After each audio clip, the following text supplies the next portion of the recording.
Good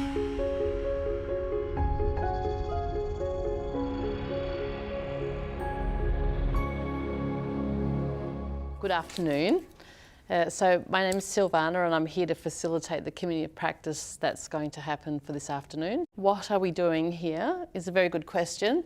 So we're going to spend a few hours today and we're just going to explore themes around like intersectionality. What is intersectionality? How does it apply to practice? How does intersectionality look through the lens of LGBTIQ identity? How does intersectionality what's the experience of it in an AOD system? I'm moving in and out of various different organisations at the moment, and intersectionality seems to be the current buzzword. And there seems to be a fairly wide range in terms of understanding what is intersectionality as a theoretical framework, and then if we understand what intersectionality is as a theoretical framework, what does it mean to our practice? I'm exploring a lot of people that have a lot of competency around the concept of intersectionality, but then there seems to be a translation challenge in terms of then how does practice look like? Is it exactly the same? Is there something different? Is it the intention? So today really we're wanting to explore both themes. One is the conceptual framework, what and how does intersectionality look like? And then grasping the concept of intersectionality, what does it mean for our practice and the ways that we design and deliver services. Sound reasonable? Yeah, great. So I really would like to acknowledge the wisdom, the practice knowledge, the theoretical understandings that is in the room amongst us all. And my role is to facilitate what already exists. Sometimes we know things that we don't realise we know them, and then just having the conversations with peers can help actually bring the themes more into the consciousness. So we're trying to also explore some of those things that feel like just usual business and put some language around it. So we're much more intentional in terms of how we're using the concept of intersectionality and how that's influencing our practice. It's one thing to be informed by a process, but we want to be able to communicate really clearly what we're doing with intention, making visible our actions, making visible what good practice is, making visible what inclusive practice is. Okay, so, but before we explore further, I really would like everyone to introduce themselves and a little tiny bit of housekeeping. You just reminded me too that a big component of today is on one hand, yes, maybe we want to get across intersectional theory, maybe we already know intersectional theory and it's a great opportunity to share it with our peers and we can network. But we also wanted to be talking about what's the next thing. So I guess a little bit about me is that I work for transcultural mental health some of the time. I'm a service development consultant, so that means I work across the specialist mental health workforce, talking about cultural safety, cultural humility, trying to support our public mental health systems to deliver services that actually are expansive and inclusive and that work with multiple explanatory models about health and well-being. Outside of that role, I also work in the homelessness systems, in the AOD system, in trauma frameworks. I work across a lot of different areas, and I have been working in and around I don't even know what the collective name for the sector is, health and human services, health and wellbeing services. I've been working across a lot of different services for the last couple of decades. And the themes that I'm really working around is people that are maybe have experienced adverse life events or are experiencing oppressions or lack of access to resources, or something is compromising their capacity to live meaningfully, purposefully, and to be able to participate in all the same resources or collective resources. So the good thing about my practice is I move in and out of a lot of different systems, so I'm not really beholden to a particular sector, which is quite useful because sometimes we develop these cultural affiliations with a particular service delivery system.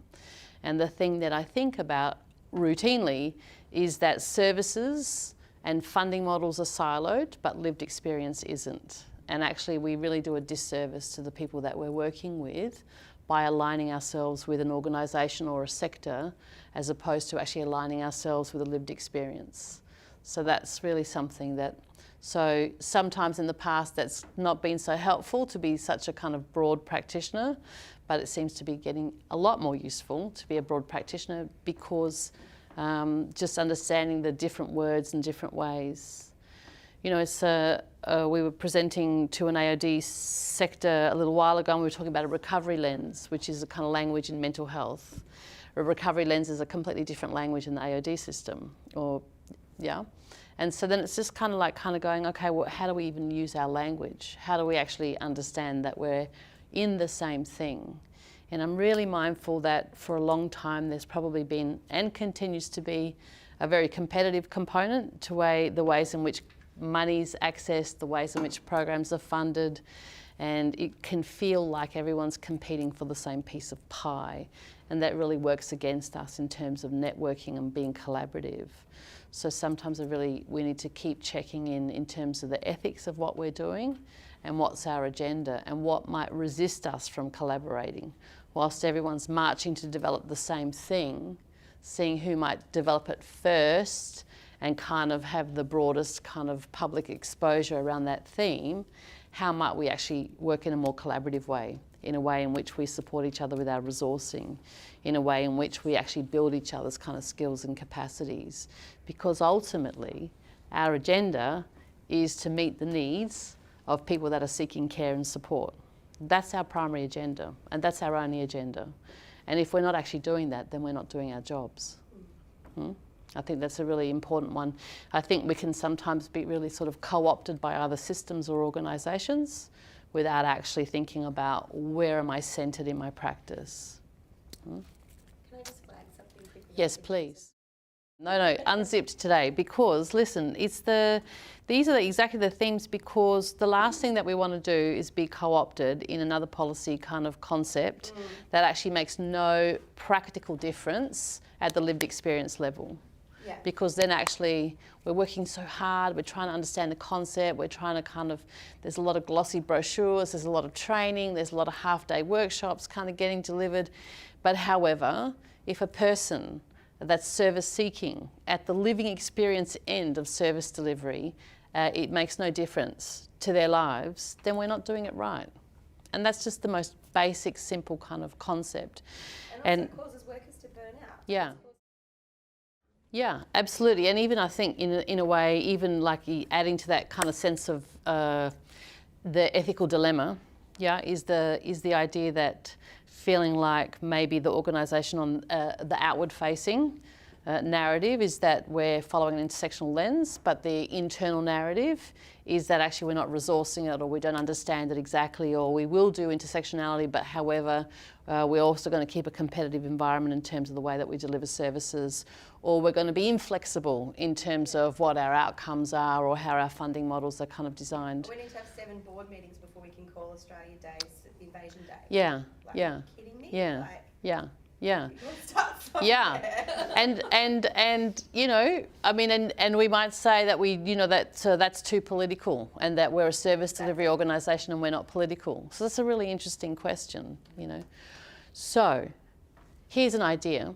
My thought is that if you just sort of turn to the person near you and just going to have a couple of minutes to chat, just so that we can warm ourselves up in terms of our social systems and kind of sharing together. Just turn to the person, but if the person near you is someone that you work with, turn to somebody else, so that just take 5 minutes to chat between you in a kind of back and forth. It doesn't have to be one person and the other, just in a kind of relational way, just to talk about what does intersectionality mean to you, both as a human being, yeah, the personal, in the professional, and then as a service provider in your service system. So I really want to kind of explore it from both lenses, because good practice happens when we bring our person to work with us.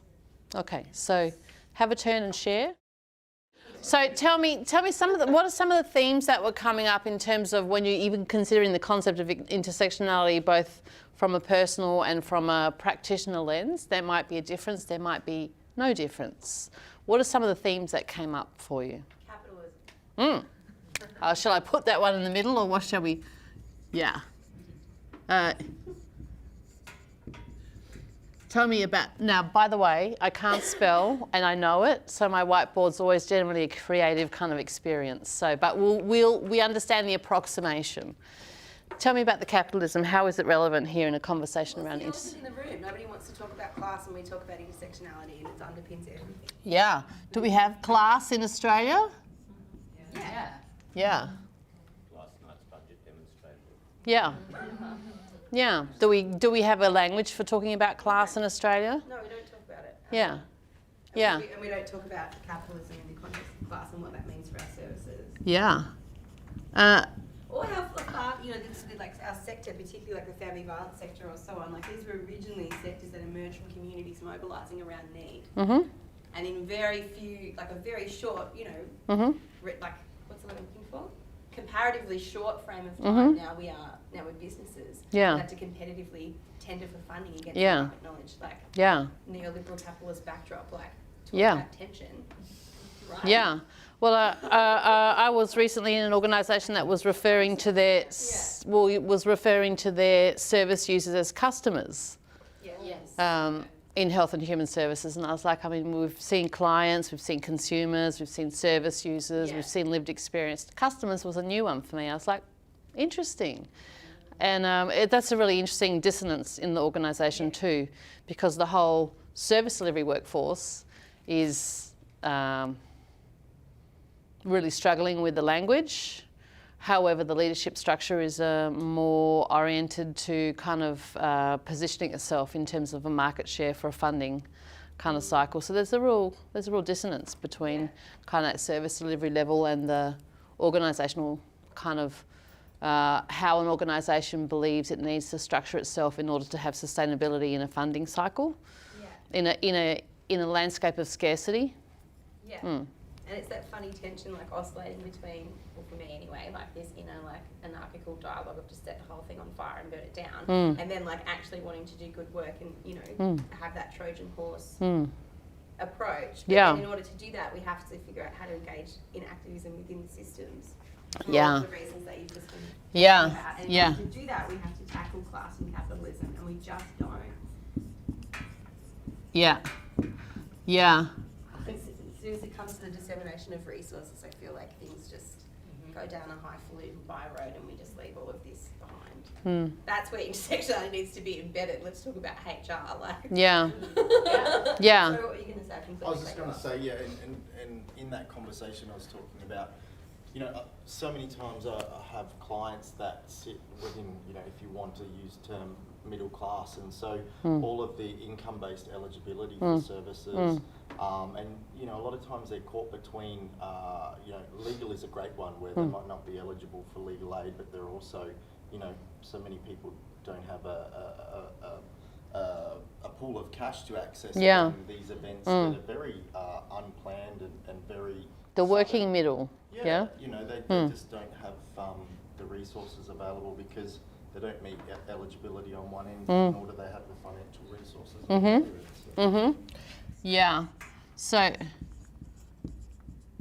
and how does that work in terms of thinking and exploring in terms of intersectionality? I think in part it requires a bit of a shift from just some of the assumptions we work on around income and income source as being a way to define need. It's not always as simple as that. Yeah. Yeah, and I think like applying a lens around class to that, for example, like somebody perhaps who was from like a lower socioeconomic background could probably do more with that income due to having been raised within the context of the scarcity mindset than someone who's been raised with the class privilege of being middle class and yet in the current economy finds themselves not having access to the resources which intellectually they've been born to. Yeah. So what is financial literacy even mean in that sense? Yeah. Like there's just so many things that I think these lens could be, if applied as intended, could be really useful. Yeah. Look, and I think that's really interesting. So that when we're talking about class, then we're also talking about a more nuanced maybe understanding around class. Yeah. Yeah, and understanding how the shifting context and class make a difference. Yeah. Yeah. And then that's the, and And then what we're talking about is then in one place, that person from a middle class kind of framework that maybe has more access to economic kind of resources, but then is in a situation that requires access to maybe a large amount of cash, or something happens and they're no longer able to earn in that period of time, but actually they don't have a lived experience of kind of anything other than their class structure. You know, so then we're talking about, so that person is potentially both privileged and oppressed in the same moment. Yeah. Well, you think about someone, I can think of a client I worked with who left home very young and had a family, like a family of origin that was extremely wealthy, and then was offered to be able to access an inheritance which would have enabled her to buy a home, which would have been incredible for her mental health, but would have required her to then go back into the closet in order to do that, or deal with homophobic extended family, and then had to have this, okay, so I'm simultaneously extremely privileged in this moment and I'm also being oppressed as a queer person. And so that's that whole concept about a much more nuanced conversation around class, rather than thinking about these monolithic kind of concepts, but actually thinking about how does class work in a neoliberal capitalist framework in the 21st century in a multicultural contemporary community such as Melbourne. Yeah, how do those contexts shift and change? What are some other thoughts that people came up with in terms of, I mean, we're going to be in this country here for a long time today, because this really is the country, it's the bedrock of intersectionality. I think sometimes the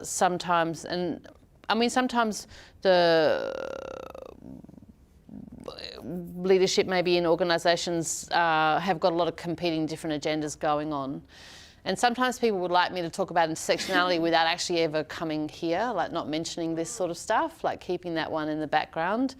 However, it's going to be very difficult to have a meaningful conversation around intersectionality if we actually don't put what's in the background in the foreground. I think the bookend of that is colonisation as well. Tell me about that. I feel like can someone else tell us about that? Somebody want to talk about that? So something I didn't say before is that for the last 2 years I've been in a partnership with what is now Rainbow Health, but Gay Lesbian Health Victoria, GLHV, and we created an online resource called LGBTI Intersect, and it's an online resource that's looking at intersecting themes around identity, and there's a link on the kind of sheet there somewhere. But it's looking at people that have a practicing spiritual or a faith-based background that might come from multicultural communities, where we're talking about language groups, ethnicity, country of birth, country of origin, migration journeys, and also may identify in queer communities.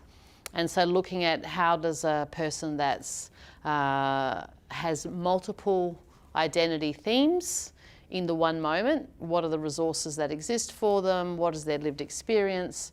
And so part of that 2-year project was a large part of the project. It was 6 months to write the resource, and it was 1.5 years to participate and facilitate consultations.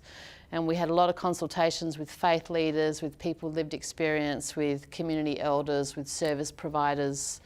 And we facilitated those consultations in face-to-face sessions, in anonymous online surveys, in groups, participation methods, just to try to offer a lot of different ways in which people could share their voices.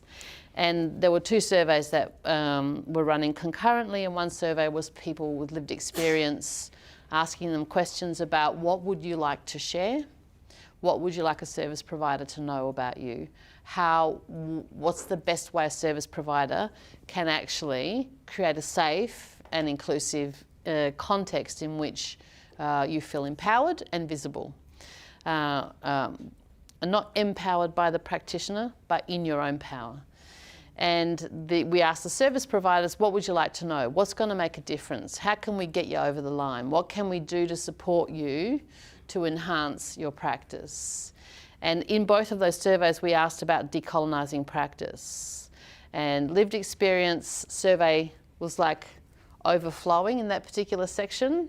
And unfortunately, the service provider consultation survey, and more than 100 service providers answered them, and I think there was one person that answered the question on decolonising practice. And a lot of people sort of said, oh, it's not relevant. I think it might have something to do with Aboriginal and Torres Strait Islander communities, maybe something to do with First Nations.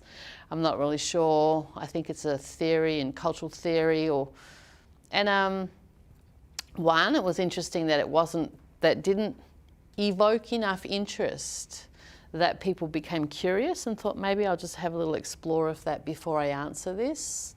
People probably be quite busy and all the rest, or maybe didn't understand, or we're full, and people, it's like another concept. I wonder if there would be a numbness around that, because like even the idea that we could somehow decolonise our practice is a bit, like that's not an answer, that's a tension. Yeah. Like how do we move towards decolonisation as like a, you know, imaginary endpoint, recognising that it's not actually it's not possible. Yeah. Yeah. You know? So it needs to be like decolonisation, you know, question mark. Yeah. Yeah. So it's a really interesting thing and that's going to help me sort of also reframe going back and looking at those surveys. Like that was the one thing that's really puzzled me. I was like, should I have asked it differently? It was puzzling that there was such a blankness to that response. Well, there's nothing comfortable in colonisation for the people that are colonised. Yeah, the like spectacular, like Orwellian trick of putting it in the history as though it wasn't ongoing genocide. You know, like. So it's interesting. Also, was reading somewhere it was talking about, you know, all of Australia's land is occupied land.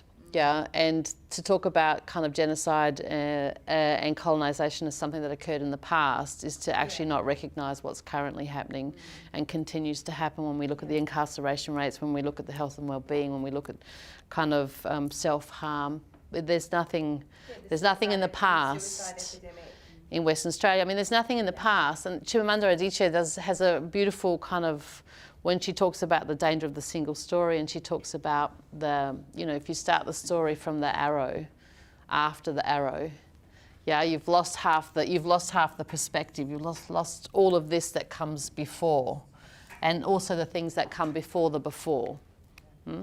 And there's nothing non-political around intersectionality.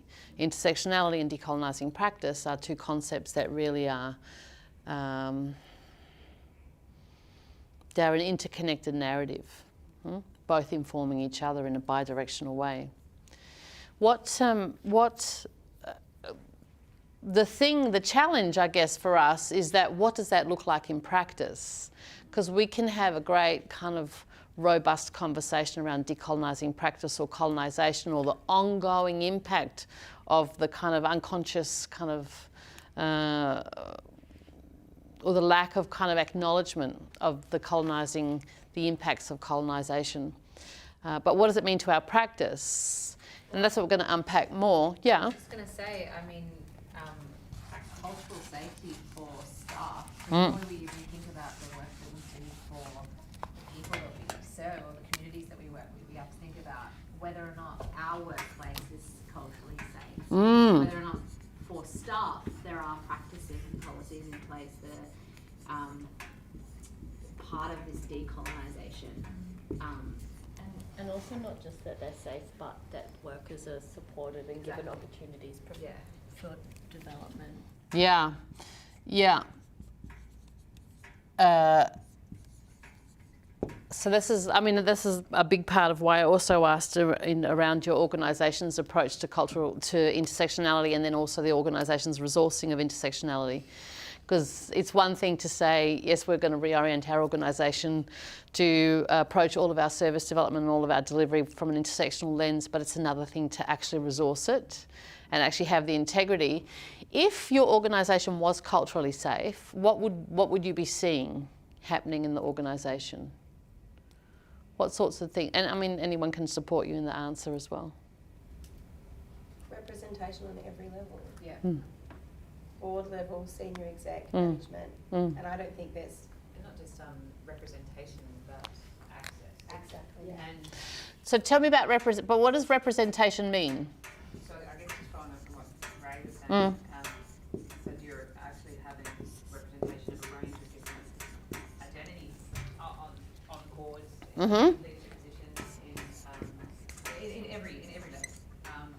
But it's also how people are able to participate in those levels as well, because even though there might be a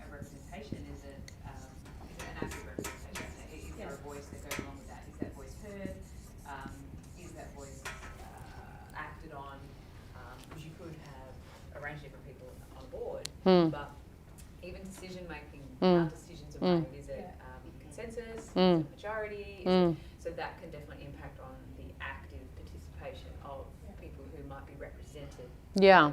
But also, I have absolutely no doubt, like if somebody actually crunched the percentages and the number of board members of all of the organisations in all of our sectors, like what percentage of those board members were white and middle class, we would all cringe in shame, like, Yeah. no doubt. I heard there was more board members named John than there is women board members. Oh, heaven forbid. Yeah. Yeah, and so how do we feel about that? I mean, not surprised, kind of disgusted. Not surprised because why? Because it's just so hard to change power structures. Power, yeah. There's that one. I was reading recently an article I asked, and I can't remember where I read that, but it looked at the magistrates up in Sydney, the area, and they looked at what secondary school they attended. Has anyone read that? Yeah, I read that too. Yeah, and there was only a handful of secondary schools. I don't know. It's like a fun details. pipeline from like these particular private kind of maybe It's courses gross. to particular like City and Law School, and then There's a couple of three or four. I don't know how many. Yeah. So Yeah. many, Yeah. states. So whilst anyone can do everything and some people do some things. So you know what we're talking about class, we're talking about land, but we're talking about power. We're talking about, and when Naomi, I'm curious, or like when you're talking about access, what are you talking about access to? So if we're talking about access to different levels of power, different levels within a system, and it's not just access, but that active participation within that. So you know, the body might be there, but is the narrative being heard? Is the voice being heard? Is there legitimately access to decision making and being able to change things? Is that voice understood and heard, and then is it shifted? Or is it just great? That's thank you for your contribution back to business. Yeah, exactly. Well, I sort of think about the consumer movement in mental health, which is kind of slowly gathering its political power. I think in the beginning it was a kind of a conceptually really trying to work out how does this work? How does someone with lived experience then enter the workforce and actually be employed specifically around the themes around their lived experience? And how does the system not actually turn them into something that looks great for the PR, looks really good on the brochure, it ticks a certain box for the organisation and it makes us all feel good about what we're doing. However, that person structurally has no peers, no support, doesn't have the resources, doesn't have the infrastructure, and no one's mentioning that dirty word of power. And so I can see so much more work happening in the peer workforce and the consumer and carer workforce in mental health, where I spend a lot of time. But that's very much led by Tandem, VMIAC, by consumer-led, peer-led organisations who actually are very overt in their conversations around themes of power. Because in a way, if we're wanting to reorient our organisations to be operating from an intersectional lens, we're going to need to crack a few eggs. Yeah? Yeah, and there needs We can't to keep be it a nice. big gap. Like we talk about this closing the gap rhetoric all the time, but nobody's actually willing to put resources into doing that. Like I remember I worked for a community health organisation in Sydney, and there was a role going that was around PVOR. It was called like health promotion officer, but it was basically doing bystander intervention training. And this like really amazing, incredible Indigenous activist who I knew applied for the role, who had less qualifications than the woman who eventually got the role. But when I found out that they were both going, I was like, she's amazing. I'm working 4 days. I will put in another half day for this period, a negotiated period of time to upskill her on the things that she doesn't know. Because like we need her in our organisation. Like we're too white, we're too this, we're too that. I will put in this extra half day. She's quick, she'll get it. Nah, they hired the other woman. Yeah, so thinking Like, about how do you close the gap? You have to put money into it. and that, you were talking about HR, so So- how jobs are advertised, changing the requirements of jobs to be able to be inclusive, Yeah. so that I think you also can working the ensure. other way around of making it Indigenous easier access to those qualifications to get to those. Mm. Yeah. Yeah. Or supported pathways. Because here's another thing about language. If we say easier access, and I'm not, this is like just us all collectively, we're all in it together.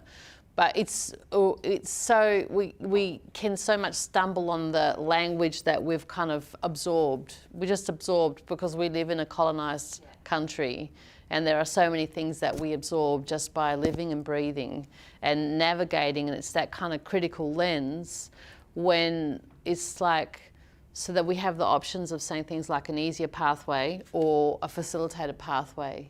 And I totally get your point, which is a facilitated pathway. Maybe it's restorative. Or it's a restorative pathway. Yeah.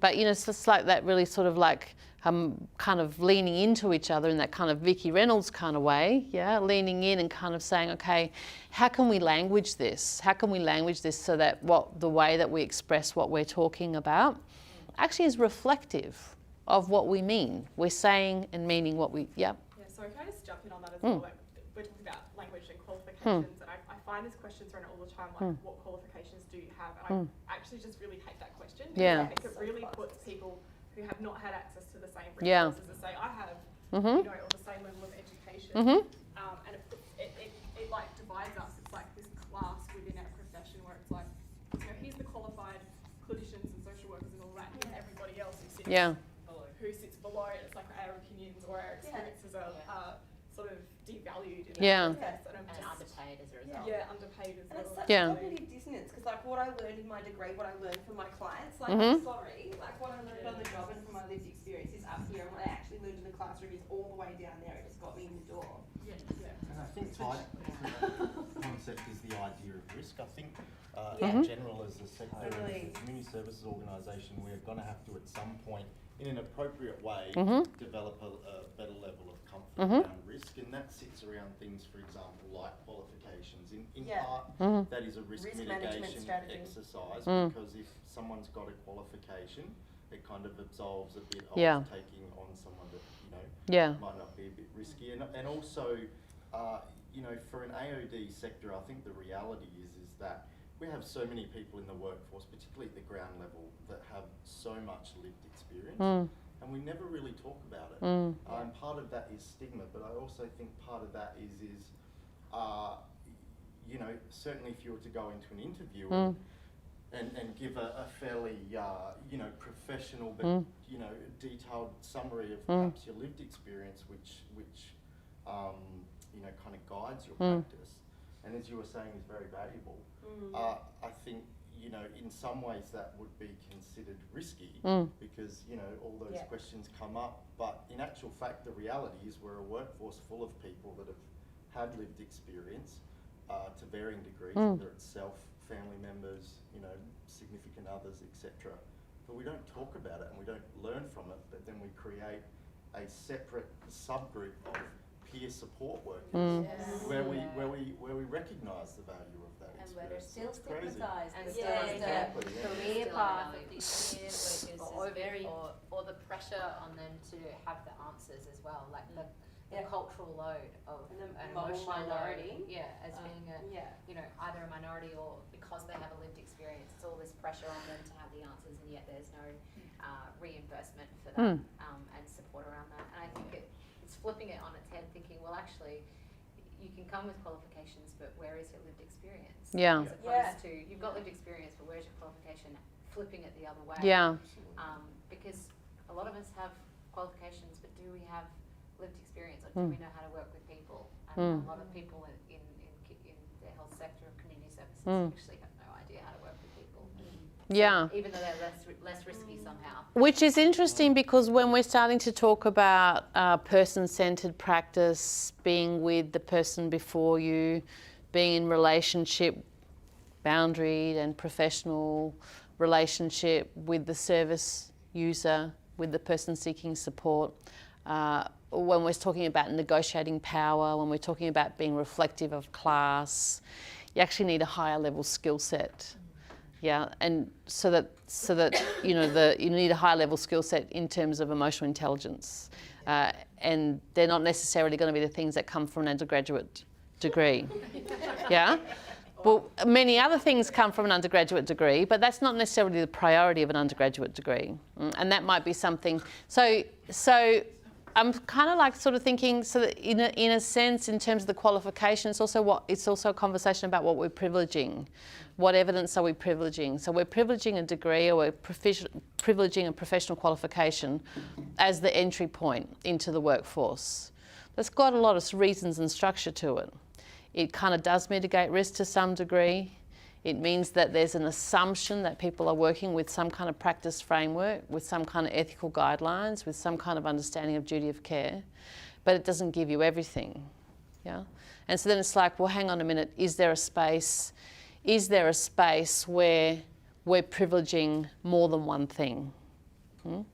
Sometimes I think that the conversation about kind of a consumer workforce or a peer workforce or the professionalisation of a lived experience workforce, I mean, I hear lots of those conversations, and I can see how across a lot of different AOD services there, I'm seeing a lot more of a professionalisation of the workforce in terms of a lot less kind of lived experience pathways into the workforce and a lot more kind of tertiary pathways into the workforce. And I'm not sure what that's going to look like for a service user at the end. And that's still the elephant in the room, because whether it's family violence or it's AOD, like the percentage of workers who actually have lived experience who aren't out about it because it would deprofessionalise them or make them suspect in some way, or be assumed they have poor boundaries, or they can't this or they can't that. Yeah. It's, that's astronomical. Well, they can't be impartial in their practice. As if what does that And even mean? because we're all impartial in our practice.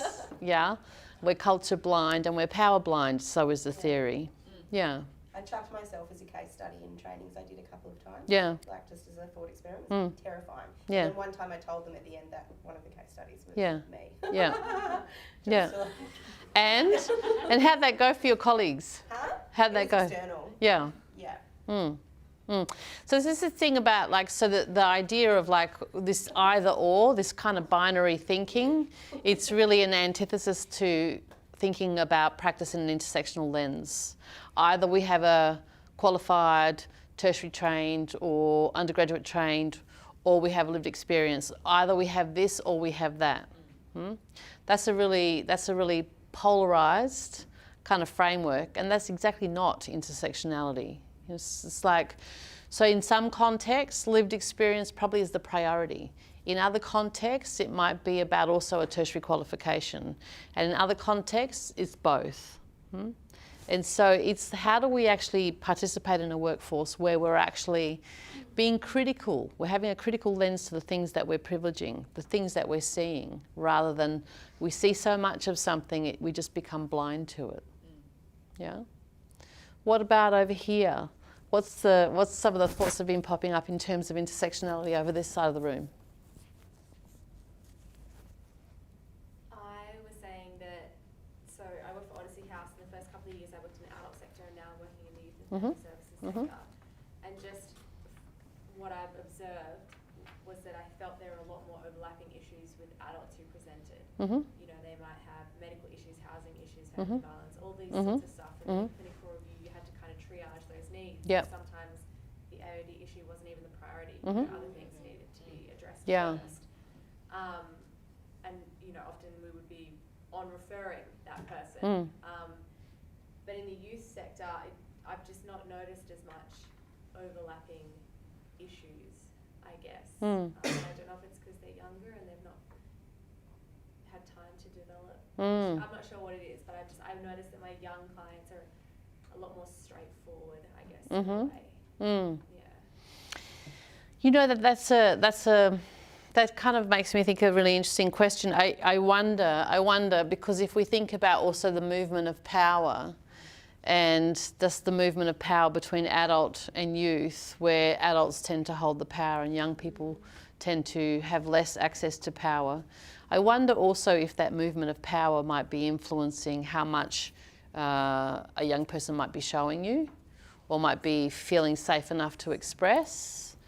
And so the movement of power is, I think it's a lovely example of saying, this young person's coming through as quite straightforward. I'm wondering, what am I not seeing in this process? Quotation marks, And look, a lot of the times it's the family that are presenting on behalf of the young person. So again, I'm getting their perception or their take Yeah. on the young person, which could be quite limiting. Yeah. So here's a question for the rest of the room. What's the difference between a complex a client and a non-complex client? Because something that people have been talking to me about recently is that intersectionality is a framework to work with your most complex clients or service users, and however usual business can be appropriate for everybody else. So I'm just really kind of curious about how people think about that concept. I really struggle with that concept, to be honest. I think, and there's all these different languages like high needs versus medium and low needs. And I know that probably looks very good in some kind of evaluation report to the funders or whatever, but it's actually not very useful. Yeah. To Yeah. me, because I'm not. I've never been able to really use that language or that scale or whatever it is framework for any use. And I don't know if I've other experiences of it, and that's fine. But I just find also calling someone complex can kind of be stigmatizing in that process. Yeah. And I think Yeah. all people are complex. Yeah. No one is going to present in a way that's simple or easy or. And it erases people's identities if you say that they are just straight, not complex. Yeah. It erases all the other barriers or experiences that they have. Yeah. But there is very much a difference, because there is a difference in what you're talking about in terms of the young people that are coming to you, that you're noticing a practice difference in terms of what you need to do. So something is happening, and where maybe we just don't have the language for it. So like what might be happening? What might be, if we say that everybody's complex and there's no such thing as a simple person, but there is something different in the way that you're providing services, and you're noticing, and that means that you've got your critical lens on, and you are noticing something's different.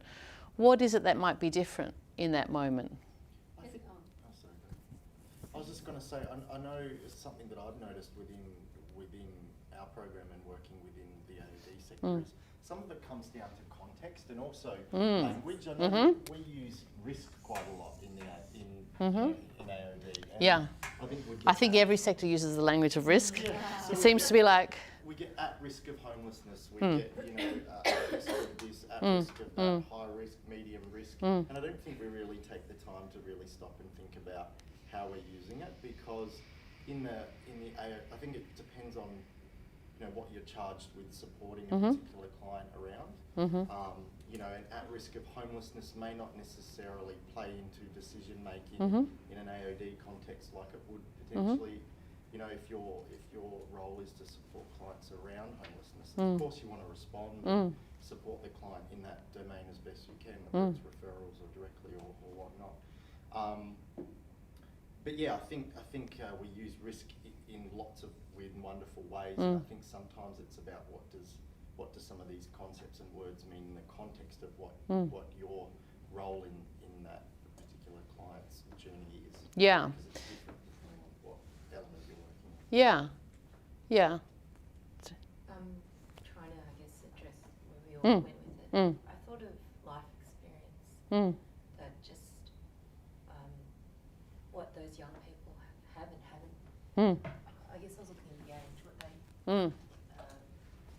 perhaps just purely by duration of their time haven't been exposed to. What I was thinking. Yeah. So life experience, and then I don't remember your name, so at the table. But then, the way we, I guess, once we're a certain age and into the workforce, and have this language, now we quantify it as risk, at risk, rather than just trying to link it.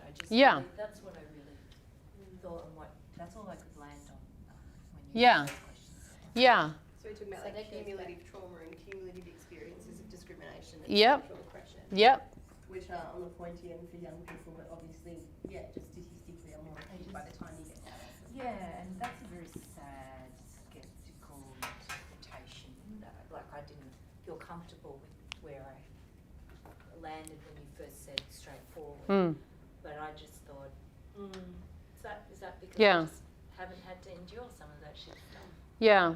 I mean... Also acquired a long track record of being difficult or non-complex or complex by the time they get to, by the time they're when they're 15, they're like, oh, we're going to do all these things to engage. And by the time they're like 40, then they've like trailing this paper trail behind them, all these systems have been bounced around and also acquired a hard survival exterior. Like, fuck you, you're not going to help me, I don't trust you.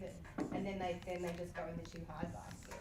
So here's a word that I just heard you use, and this is I'm feeling like I'm just trying to kind of follow the thread here in terms of life experience, yes, and potentially for people that have less access to power for a whole lot of different structural reasons, that's going to create a lot of cumulative oppressions, yeah. And that how it Which manifests to no longer being, and I just use it because it's easier. Yeah. No longer being straightforward. Yeah, yeah. And so here's a question though. I wonder about whether it's no longer straightforward, because if we think about it from a systems lens, rather than the issue is within the individual, yeah. And so if we're thinking about it from a systems lens, if I understand kind of, and I spent a decade in an emergency department working as the first kind of complex care team, working with complex clients, and I really understand that language because that was like the priority kind of funding framework for us. But by the end of my decade there, it started to feel uncomfortable the way that people were being languished. Well, actually right at the beginning, but like the Trojan horse, you stay and do good.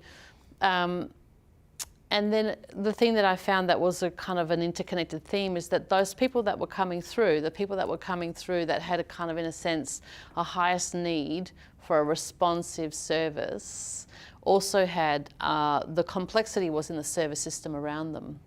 There were multiple agencies involved, thinking that they were working from an intersectional lens, but what we had was a lot of agencies working in a very siloed way around a person rather than with a person.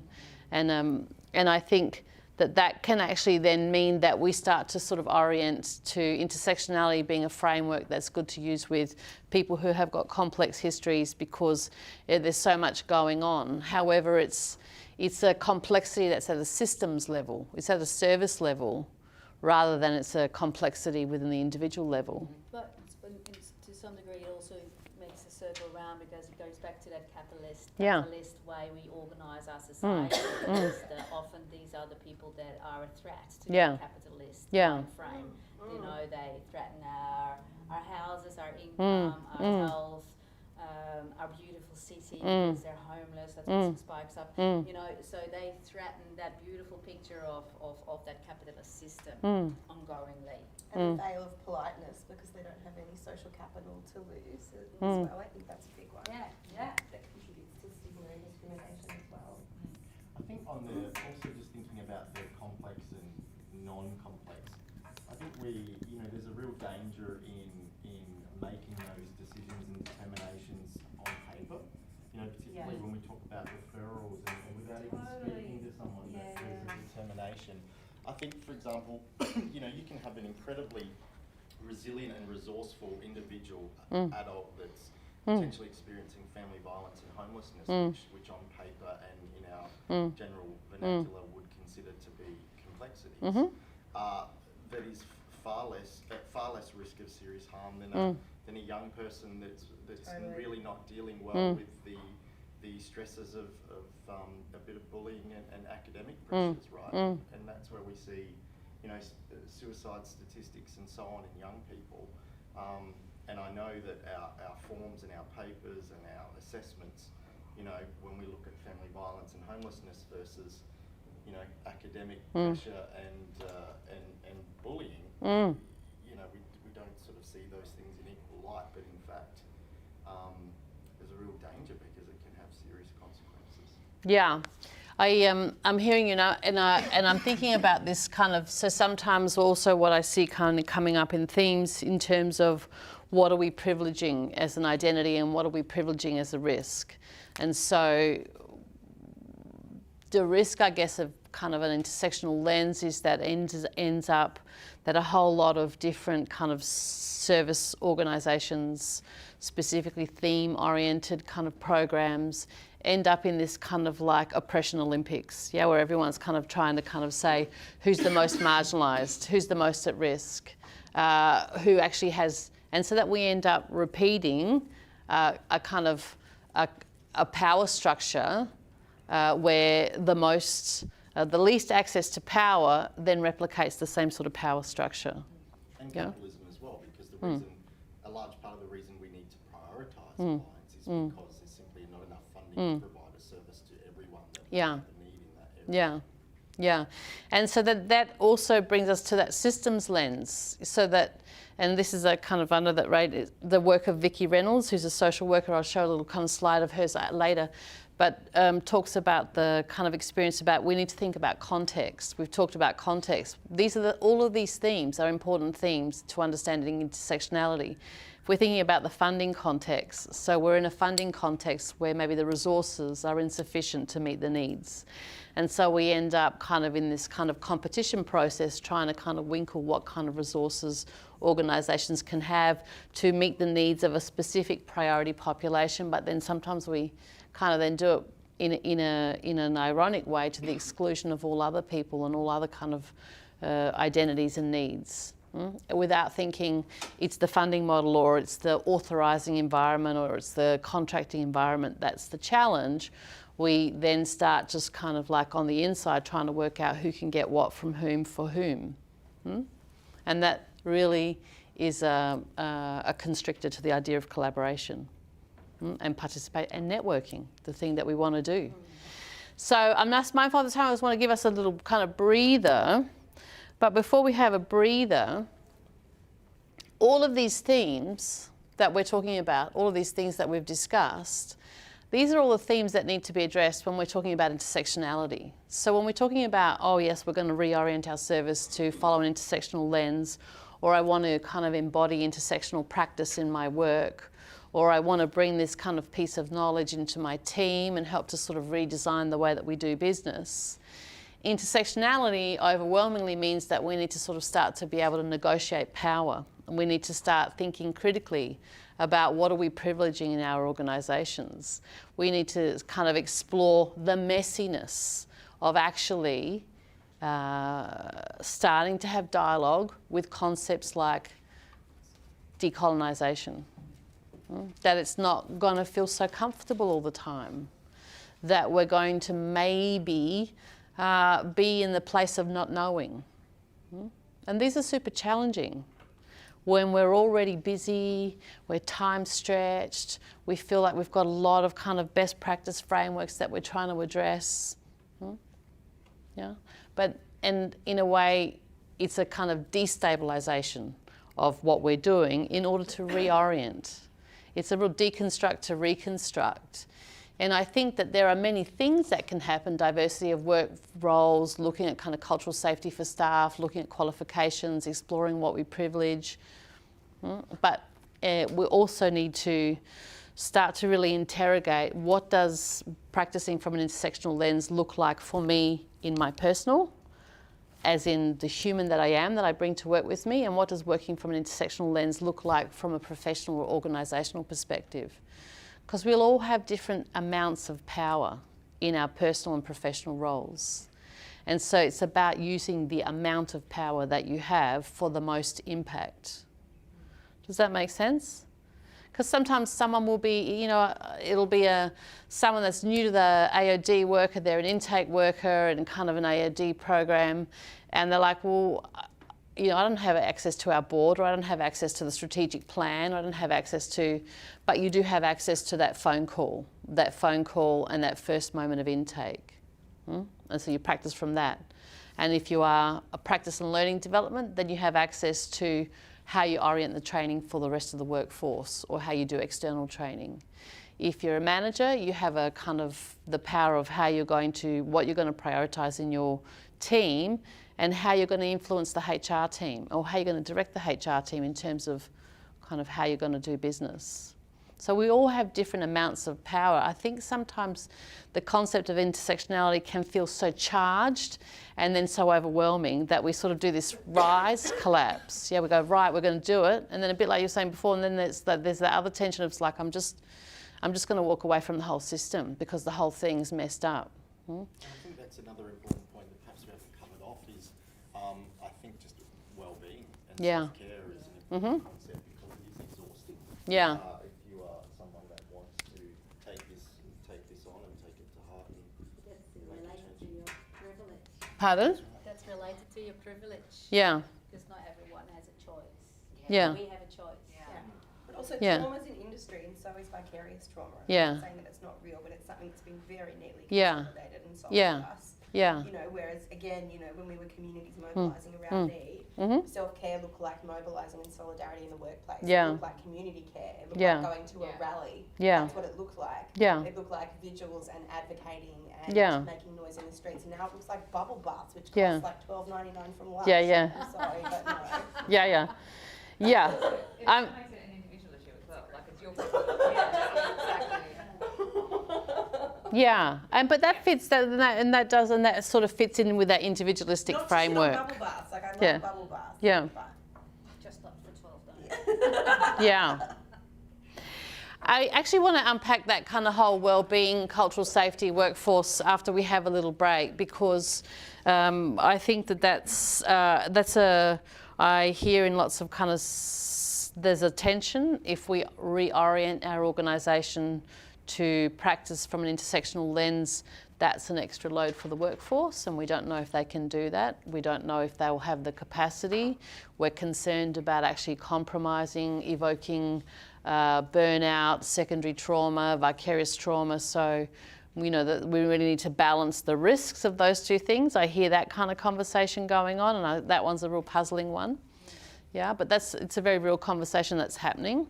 If we start to practice, if we start to acknowledge power, then we'll all actually maybe be more aware of what we're doing and that might cause some distress, yeah? And then we're going to have to like really kind of start to put in terms of worker well-being and self-care. I don't know. I mean, I'm being provocative specifically for a reason because it's a very real conversation that's happening because then what's going on is this kind of, well, who are we going to privilege here? The service user or the workforce? And again, we find ourselves in this binary conversation, yeah? When it's actually not a binary conversation, it's a myth that it's a binary conversation. And I think like the point is that we can't really do all of this unless we're problematizing the whole system and structures that we work within in the first place. And I think it's I think it's important not to romanticize the past. But my mum was a refuge worker and a prison abolitionist. You know, when she was younger, and I remember her stories of working, and if a client died or you know something happened, like she went to work. She didn't go sick leave. Yeah. Or to EAP or whatever. Like she went to work. Yeah. To be with her. Yeah. Allies and colleagues, Yeah. and they would do that grieving, and that would happen collectively. And like it's just such an interesting dissonance when I think about when things go down that are heavy or difficult in my work now. That context has changed so dramatically. And I'm not saying that there aren't things that we've learned that are important from this move towards you know this shift that's happened, but I think that a return in some ways to that smaller, specialised, integrated, community mobilised work that is explicitly about addressing power and communities mobilising around need with this knowledge, with the fruits of that, like a return to that. That's where I'm hoping to go, and that's why I've made the move to a smaller organisation in the hope that will be possible. Yeah. Yeah. And I think that's, you know, we have a political potential with this push to like integrated services and intersectionality and leaning on drawing on these small specialist organisations for the specialists, the smaller community organisations to say, well, we have this standard of practice and we have these values and this is how we mobilise around our communities, and if you want to work with us, then you actually need to lift your game. Yeah. We're not going to amalgamate and be like, now my staff haven't been supervised in 3 months, you know? Like Yeah. Yeah. Yeah. Did I see someone's about to say something here? No? No? Okay. So I really do want to give us a break so we can kind of get some movement and oxygen in, but so that, and when we come back, the 2 points, you know, in terms of well-being and values. So this is that thing about values alignment. Intersectionality is not neutral. To practice from an intersectional lens is not a neutral thing. To practice from an intersectional lens means that we need to be able to have conversations about power. We need to see power, we need to talk about power, we need to mobilise power, we need to be, putting our hands in it. And so there's nothing neutral about talking about power in the systems that we work in. And also removing the idea that power is a limited resource. Yeah. It's not. Or that we're Everyone can neutral have power. now. Like by refusing to engage in it, that somehow makes us neutral. Like we're already not neutral. Yeah, unless we say the word, unless we say the word power, it's not happening. There's this kind of myth in the background. However, the thing about power is all of our kind of relations are power-oriented relations. And just the fact that we're all employed, that we get a wage, whether we're in a small or a large organisation, irrespective of our role, we're going there to do business and we're getting paid for it, so that we already have that implicit power. Whether we like it or not, we're already carrying a lot of power as we walk into whatever is our role. And so there's no point saying it doesn't exist, I don't like it, I'm not comfortable with power, I'm neutral. There's no point saying those things, because it's not the lived reality. The lived reality is saying, okay, I have implicit power just in the nature of my role. How am I going to negotiate it? How am I going to be present to it? How am I going to be conscious of it? How am I going to exchange? How am I going to negotiate it? These are the questions that we do need to ask ourselves. And to practice from an intersectional lens means that we need to be actually practicing in terms of power dynamics and power relations. We can't be blind to power and believe that we are providing practice from an intersectional approach. And I think that's a reality. Whilst we can get our heads around the conceptual frameworks around intersectionality, the reality is the power conversation. Yeah. Okay, but let's have a little break and get some oxygen in and do a bit more networking.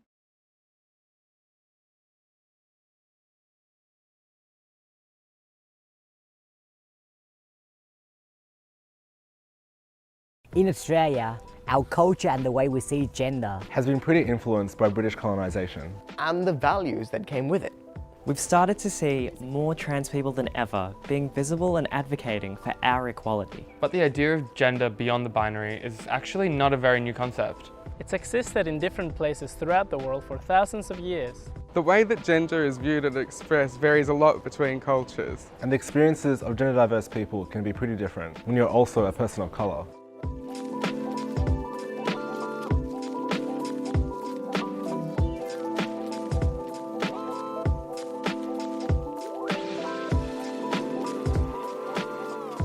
Arguments are sometimes made that transness and gender diversity are new concepts that have been invented by Western society. Not only is this a tool often used to discredit and silence gender diverse people of colour, but it's simply not true. There's a few layers to unpack here. Even if it was a white people thing, so what? Why can't we be gender diverse too? It's kind of racist to imply that we can't because we're not white. And on top of that, there's actually a long history of gender diversity. That goes back hundreds of years outside of a Western context. For example, in North America, there's a long history of two-spirit people among Native Americans. Who feel like they embody aspects of a masculine and a feminine spirit. Or different balances of masculine and feminine characteristics. And here in Australia, a good example of this is brother boys and sister girls.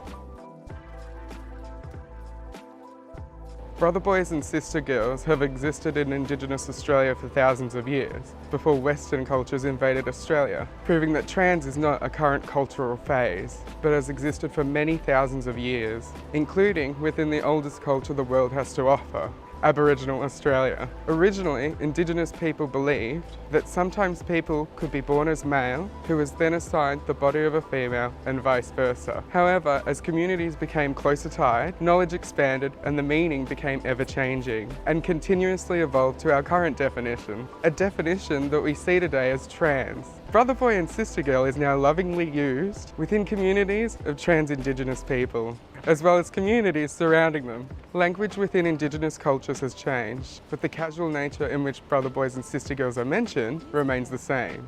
The variation of the terms brother boy and sister girl changes from tribe to tribe or group to group, but essentially most Indigenous tribes and groups have a term for trans people. Trans people and brother boys and sister girls will always have a place within the Indigenous community. There's lots of history of gender diversity outside of Australia too, where before the arrival of colonising cultures, there are examples of all different kinds of gender diversity. I was born in Vietnam, and in mainstream Indigenous Vietnamese culture, there's a religion called Đạo Mẫu, which has been around since before Buddhism was introduced to Vietnam, over 2,500 years ago. Within this religion, there's a spiritual person called Đồng Cô. Typically, this person is assigned male at birth. Some people say that this is similar to being gay, whereas others would say that it's similar to being trans. They've lived in temples, performing ceremonies for celebrations and blessings. They were very well respected in the past and are still very well respected by people who are Đạo Mẫu followers in modern Vietnam. So gender diversity isn't just a new Western thing after all. What is very Western is the way that some people approach or describe gender diversity. A lot of the language we've developed as a community has happened in response to very Western and very binary ideas about what gender should be. The problem is, when describing different cultures, that doesn't always fit. Because approaches to an understanding of gender differs from culture to culture. We're discussing multiple cultures in this video. And we've mostly used the term gender diverse. But it's important to recognise other gender diverse people of colour might use different terms altogether. And that needs to be respected. Nobody has the right to speak on behalf of anybody else. Everyone gets to describe their own identity on their terms. It's also important not to talk down to trans people of colour. Even the most well-meaning allies have sometimes said things like, They them pronouns are just too complicated. Or trans people of colour have a more basic understanding. Assuming that gender diverse people of colour are ignorant or can't understand our own identities is actually a form of racism. Don't assume that people can't understand the term you use. But do show patience if the language you use is new to others. That doesn't mean assuming it's all too hard for us by default. It means using the language that you're comfortable with. And explaining if somebody asks you to. It's true that everyone has different approaches, experience, or access to information. So it's okay to pause and take a moment to explain, just don't shut down the dialogue entirely. Of course, cultural differences of gender and transness go beyond the language used to describe them. Understanding that a person's gender will differ from your own will help you be more open to diverse experiences and stories. Rather than assuming we're all the same. Coming out can mean a lot of different things to a lot of different people. As a Mexican non-binary person, questioning traditional notions of masculinity was part of my coming out experience. Reconciling my cultural identity with my gender identity has significantly taken a lot more work than just coming out in terms of my gender identity. But I found very little space to have these conversations, both within the trans community and the Mexican community. For me, coming out never came down to a single moment where I said it out loud. Many of us come out in silence, in actions rather than words. For example, the cover on my phone has a rainbow at the back. Of course, I know my father is well aware of its meaning, but he's never commented on it. That doesn't mean I'm closeted or ashamed. Quite the opposite, being trans has been a wonderful source of self-love. I'm just discovering how to come out on my own terms, how to celebrate my queerness in my own culture. Sometimes the best way is silent validation. It's really important to respect people's choices on how, when, and if they decide to come out, and not try to push anyone to doing it your way. When you're trans and a person of colour, racism and transphobia can intersect in unique ways. A lot of the beauty standards we're held to are very white-centric. Trans and gender diverse people of colour feel like we need to work even harder for acceptance. This applies even more to other intersections like disabled people, trans women, non-binary people, or people who don't have the funds or ability to access cosmetic products and services. Passing based on other people's expectations isn't something that any trans person should have to do. Obviously, how a person looks should not be a factor in whether or not their gender is respected. Unfortunately, we know that as a society, the way we're treated or whether or not we're respected can be based heavily on appearances. Another thing that can be tough is finding role models. Finding role models to look up to can be tricky when you're part of a minority. So when we're both trans and a person of colour, our options can feel pretty limited. But trying to increase representations for trans and gender diverse people of colour. In books, in media, in sports, and in public life in general. All help trans people of colour realise we're not alone and that we have a community. Sometimes we'll get caught in the middle of other arguments. Certain people will accuse certain cultures or religions of being transphobic. Yet those same people can be pretty transphobic themselves. So we end up just being used as a cover for racism. Being made to feel like someone's ammunition in an argument never feels great. And it can actually lead to confusion or spread misinformation. So rather than relying on what people outside our communities say about us, listen to gender diverse people of colour, because we're the experts on our lived experience. So there you have it. Being a good ally starts with giving trans people of colour our own platform. Hearing what we have to say and amplifying our voices. And by watching this video, you're already starting to do that. If you find this video helpful, share it online to impact even more people.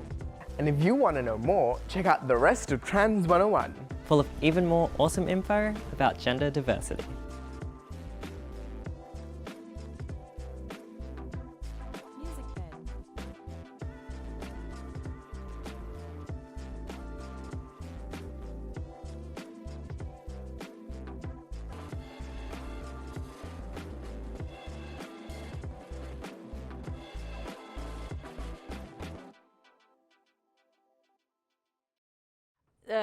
I'm really mindful that part of decolonising practice, we were having a chat, well, what does it actually look like? Is people with lived experience actually delivering the information, sharing the resources, talking about what is and isn't working for them, and sometimes showing videos or reading sections from books if you don't have access to people with lived experience right there in the room. Is another way of actually using your platform to actually privilege somebody else's voice. And Trans 101 is this particular video around people of colour is just a way of trying to, intersectionality is being discussed a lot in AOD, in family violence, in queer theory. It's just a way of kind of talking about how an intersectional lens might explore identity. And following on from this, I just wanted to, so when we're talking about what information we privilege, that's also part of decolonising practice. If all of our information is coming from one source, then we're actually privileging that one place, that and we're making that the truth. So we're wanting to kind of get our information from lots of different places. The same way we want to have a diverse workforce, we also want to be seeking our learning from lots of diverse places so that we're actually getting a lot of different perspectives coming in at the same time, and we're critically engaging with what's coming in. So I just want to read a little passage from the AGMC. Are people familiar with AGMC, Australian Gay Multicultural Network Council?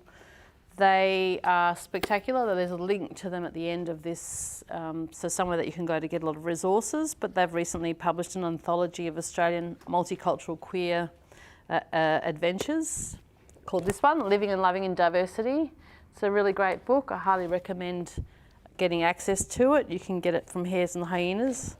I think at this point, I'm not sure anywhere else, maybe from AGMC, from their website, but it's a really great book to have a read of and have in yourselves. So when we're talking about cultural safety, think about a waiting room that actually has this as one of the books that you can pick up off the shelf, yeah? When we talk about cultural safety, we're talking about all different actions.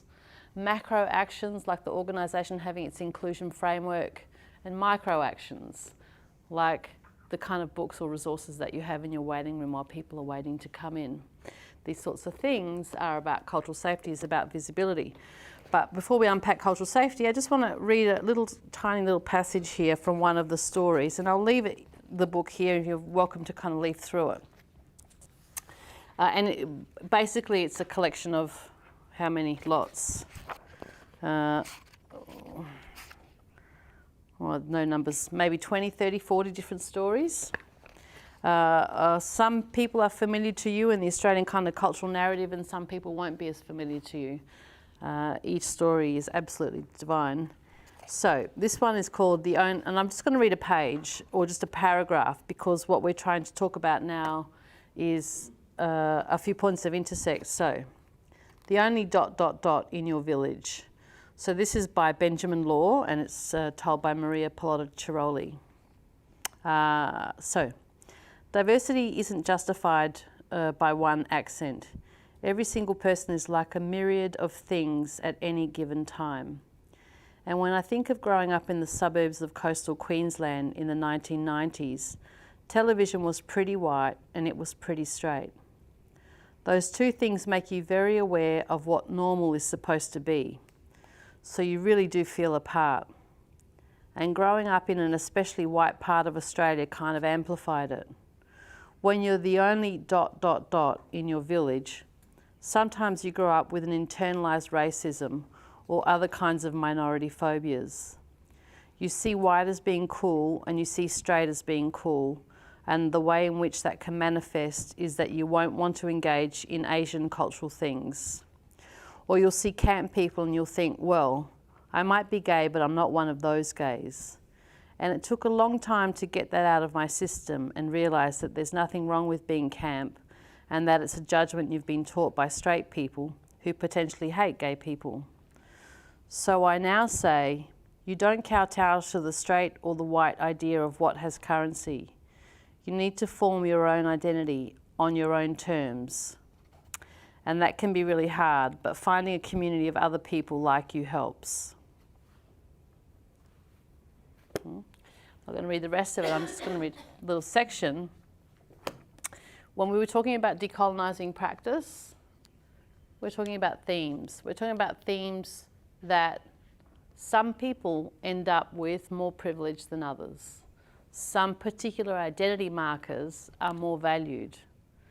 In Benjamin's story, he's talking about white being more privileged, and he's talking about heteronormative being more privileged. Yeah? And that meant that he then talked about this experience of feeling invisible, or actually internalising the hatred and the racism and the homophobia that was projected in his community at that time. So then it's a kind of unpacking. What are people thinking in this moment?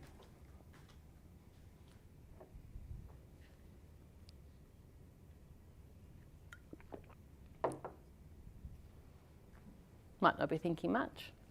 Might be thinking so many things it's hard to put it into language. In a way, part of coming together as a community of practice is about us, in a way, critically engaging with each other, but also maybe deconstructing our usual ways of doing business and just taking a bit of a pause and thinking, actually, how do I want to circle back on a theme here?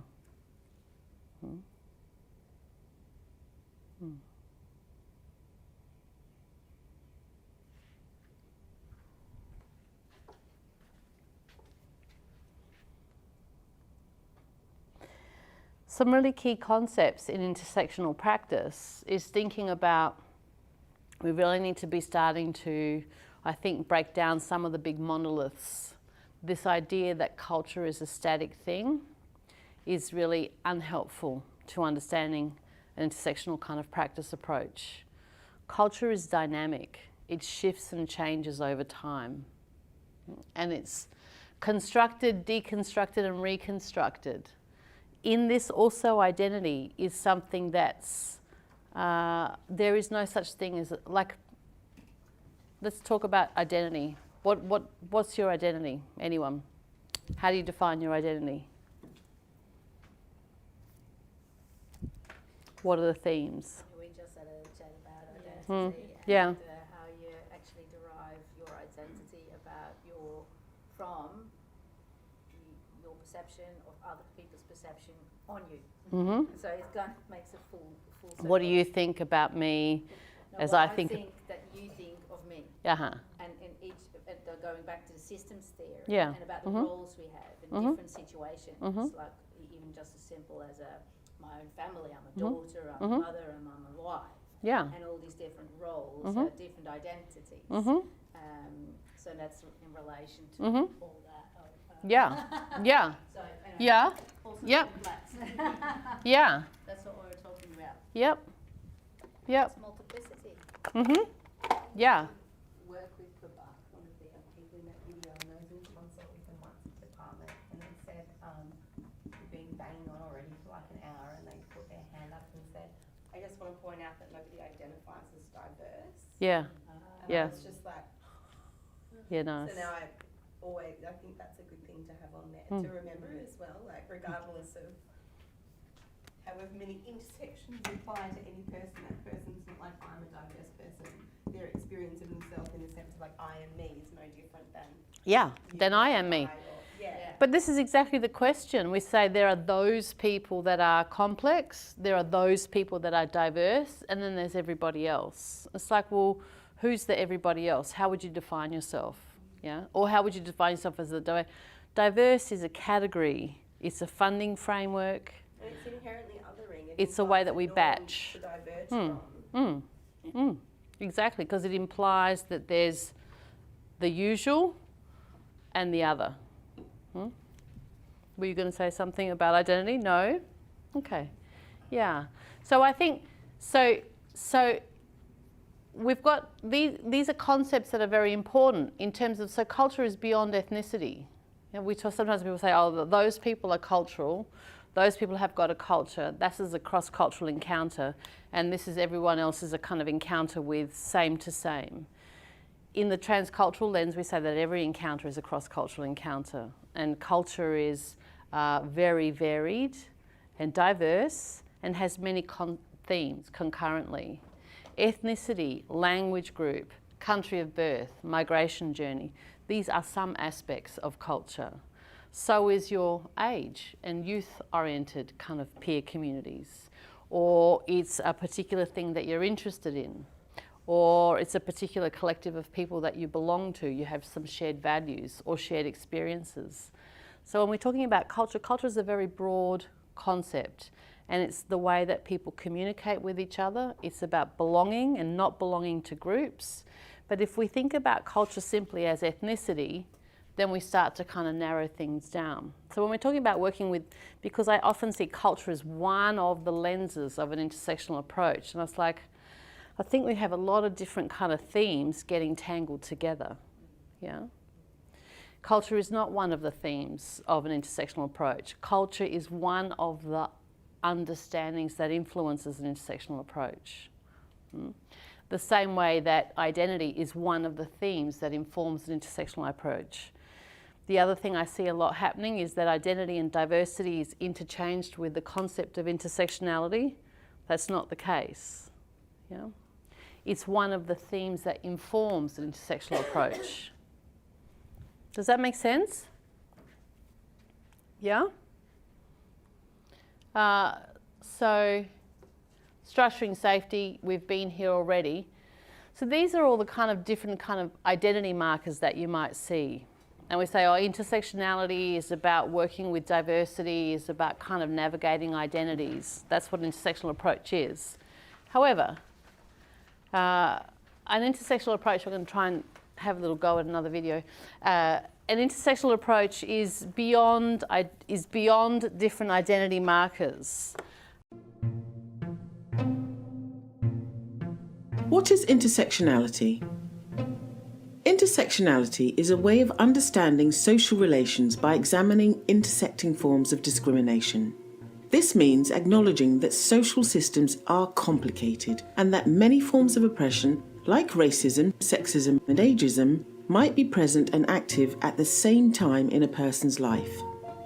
Everyday approaches to building equality tend to focus on one type of discrimination, for instance sexism, and then work to address only that specific concern. But while the career of a young, white and able-bodied woman might improve with gender equality protections, an older, black, disabled lesbian may continue to be hampered by racism, ageism, ableism and homophobia in the workplace.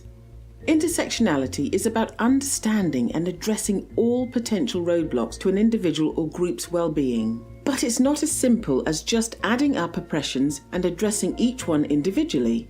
Racism, sexism and ableism exist on their own, but when combined, they compound and transform the experience of oppression. Intersectionality acknowledges that unique oppressions exist, but is also dedicated to understanding how they change in combination. The roots of intersectionality lie within the Black feminist movement, with legal scholar Kimberly Crenshaw originating the term. Crenshaw felt that anti-racist and feminist movements were both overlooking the unique challenges faced by Black women. She stated that legislation about race is framed to protect Black men, and legislation about sexism is understood to protect white women. So simply combining racism and sexism together does not therefore protect Black women. Intersectional theory is now applied across a range of social divisions and also to understandings of domination, such as those associated with whiteness, masculinity, and heterosexuality.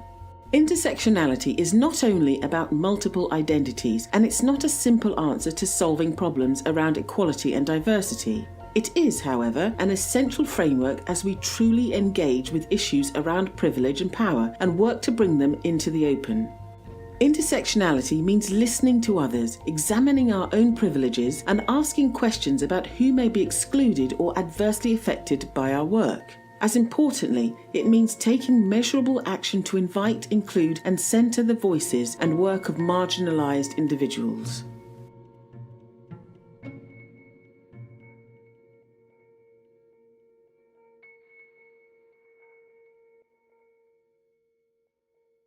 You didn't like it? Tell me why you didn't like it.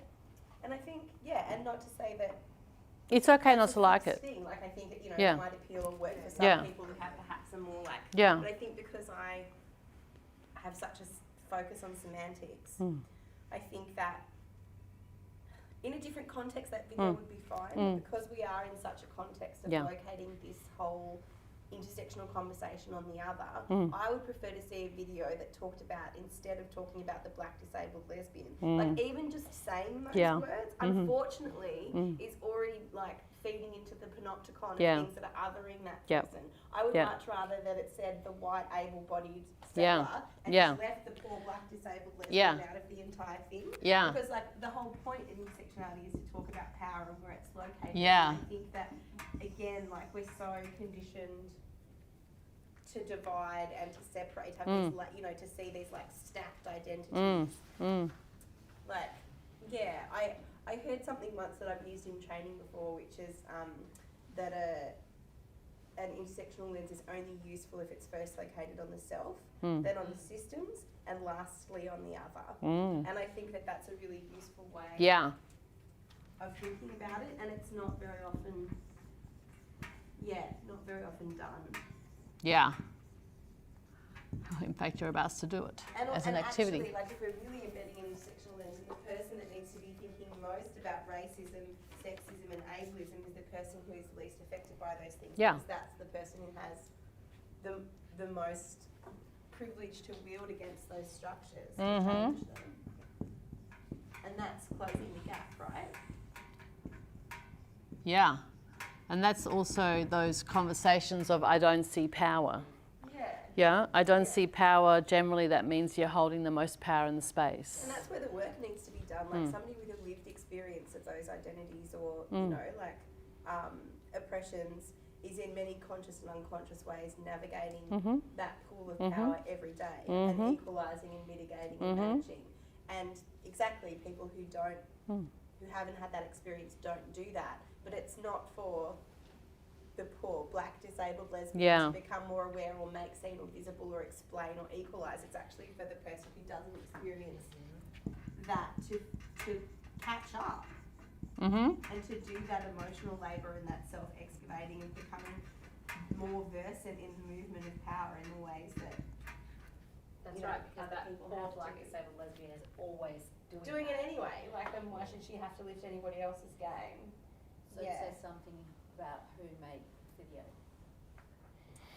But it's just also how, unfortunately, like I said, if we lived in a different context, then maybe 10 years down the track, that video will be fine. But I feel like it would be really difficult to introduce that in a way that's not unfortunately reinforcing these very separate individualistic identity categories, because we haven't done enough work yet, I think, as a sector to disrupt that. That's just my...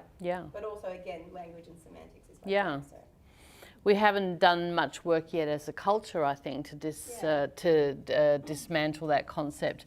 So that concept of kind of identifying intersectionality as the practice approach that you use that enables the poor, black, disabled lesbian to have access to power.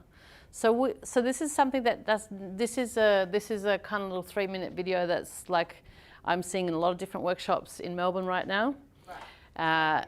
Yes, making the rounds. I mean, it was made for specific reasons, Johns Hopkins University, and it's got naught to do with me, but it's like I've got a couple of resources here saying, here are a few things that are out there. When we're talking about developing workforce capacity and your individual practice skills, these are the kinds of things that are circulating around. Is this how we want intersectionality to be languaged in our organisations? Is this going to be in the best interests of people? Because there's a very strong risk that using the kind of approach, that approach to intersectionality means that people become more othered. They become more out there. They become more different than. They become more separate to. And I think the model minority myth is a real thing. Like I see that in action all the time. Because then if that person does somehow succeed and is that token person on the board or in the public face or whatever, then it's the only way to do that is to become this model minority who's triumphed against all of these structural inequalities, which is such a, that's a dangerous thing. Yeah, and the model minority follows an individualistic framework and a neoliberal capital kind of perspective, so that we find one person who's managed to, for whatever good luck, good fortune, good reason, and for 1,000 other reasons, be able to kind of navigate away from a destination that might be structural and actually in their individual lived experience have a different outcome, but the collective experience is of structural oppression. Yeah, rather than saying the collective experience is of structural oppression, we actually then start to orient to the kind of the model minority and their outcomes. And then what ends up happening is that a whole lot of people's life experience becomes invisible. And it tricks us into slipping away from a human rights-based framework. Yeah. Because nobody should have to earn human right or earn dignity. Yeah. We should need to be skewing the systems to dignify and using the privilege that we have access to dignify. Yeah. That's not something you need to earn. Yeah. So, Good behaviour. you know, I'd go even further than human rights, and I'd say like it really kind of obscures a social justice framework.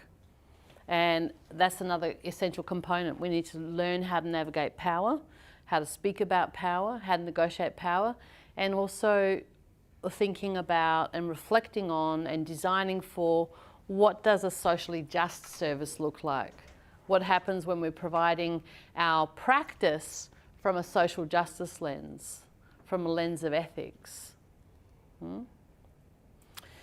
So I'm actually going to ask you, here we are, so specifically, and so it's kind of interesting that you've gone to this workshop that talks about the self, the system, and the other as the kind of entry point, because exactly this little activity is about thinking about the self and the system before we're actually talking about intersectionality and the other, because we need to be able to locate ourselves in our practice. We're professionals, nobody's neutral. Everyone comes with a value system. Everyone comes with that percentage of us that's seen and that large percentage of us that's unseen. Our lived experiences, the places that we identify, our cultural histories, the things that we value, our belief systems. We bring all of those things to work with us, and we bring them consciously and unconsciously. We also bring all the internalized biases that just as a matter of kind of living and breathing in our society, are part of our practice and our process. It's like power. There's no point in saying that we don't have power in our relationships. It's about how are we going to negotiate the power that we have. It's like the unconscious blindness. There's no point sort of saying that we don't have it. It exists. Just purely kind of living in this culture means that it exists. It's what are the processes that we're going to engage in that critically reflect, that support us to start to peel away some of the layers of usual business and usual practice and the norm. Yeah? The conversations around diversity are an incredibly othering kind of conversation. When we talk about diverse, well then there's something that's not diverse, and that's everybody else. Yeah. So, I'm going to take us a little, I'm going to ask you one question. So this is something for you to have a think about, and then you're going to kind of pair with someone to have a chat about. And the thing is, how does your own race, gender, class, sexual orientation, gender identity, even if we skip those things, how do you identify yourself? How do you define who you are? When someone says, hi, how are you, who are you? Imagine that you're a client and you're going into an organisation. How do you actually define who you are? Like, what is your identity?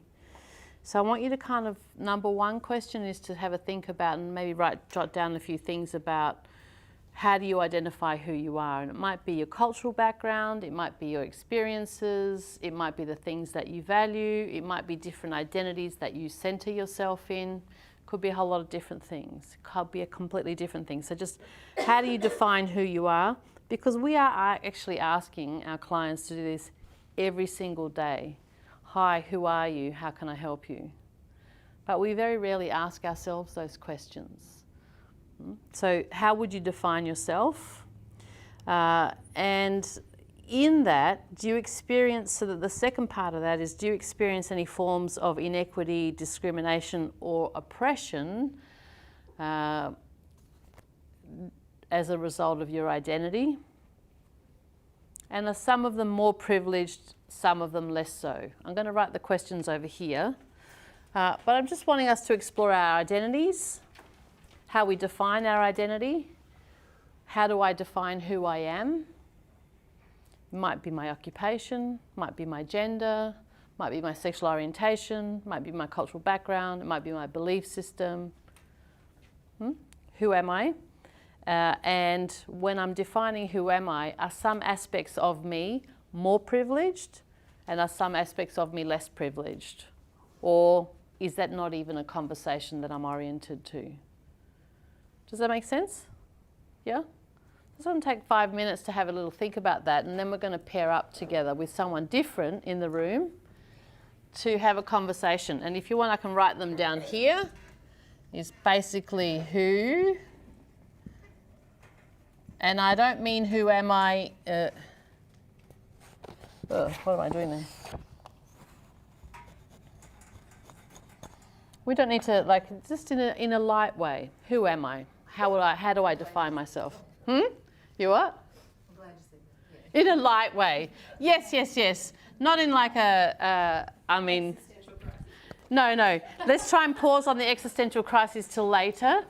And we're not having a group encounter session either. We're just trying to explore practice. And we're imagining, you know, a client comes in, they want a service, they're kind of seeking a need, and we're trying to work out who they are. Where our intake forms are pretty much trying to identify who is this person, what are their needs, can I help them? Yeah, so imagine that's you stepping in somewhere and a worker says to you, so who are you? And then, so loosely, who am I? And then do you feel, are there kind of privileges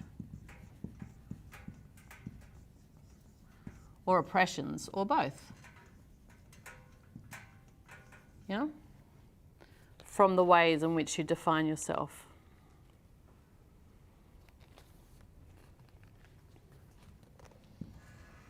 And does this change?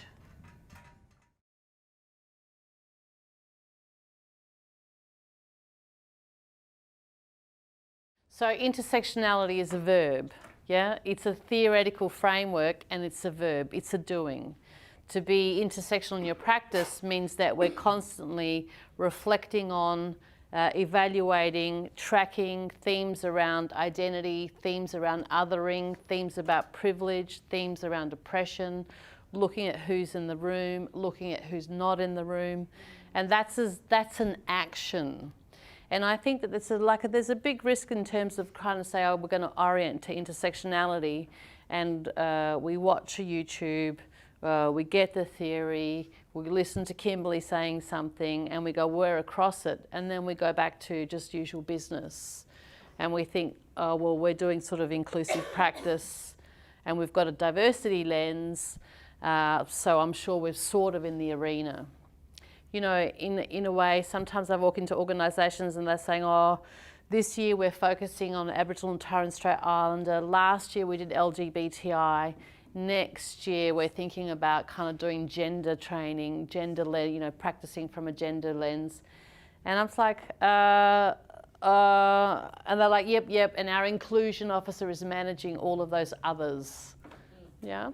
So there's a real risk that that's like a real mishmash of concepts where if we're doing intersectionality and if we're doing it well, then social justice is in the room. If we're not doing intersectionality well, then we're othering. We're using a theory paradoxically to its exact opposite and othering and marginalising and oppressing people. Happens a lot. How do we do it?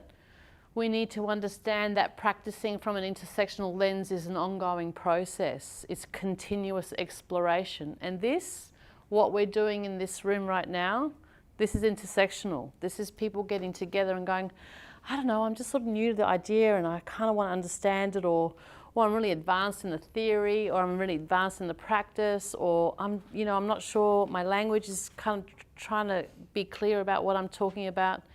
This, engaging together critically around what informs our practice, is something that supports intersectionality. Because we need to sort of be present. Intersectionality is not something that's going to get handed to us as a kind of quick guide, checklist. Here you go.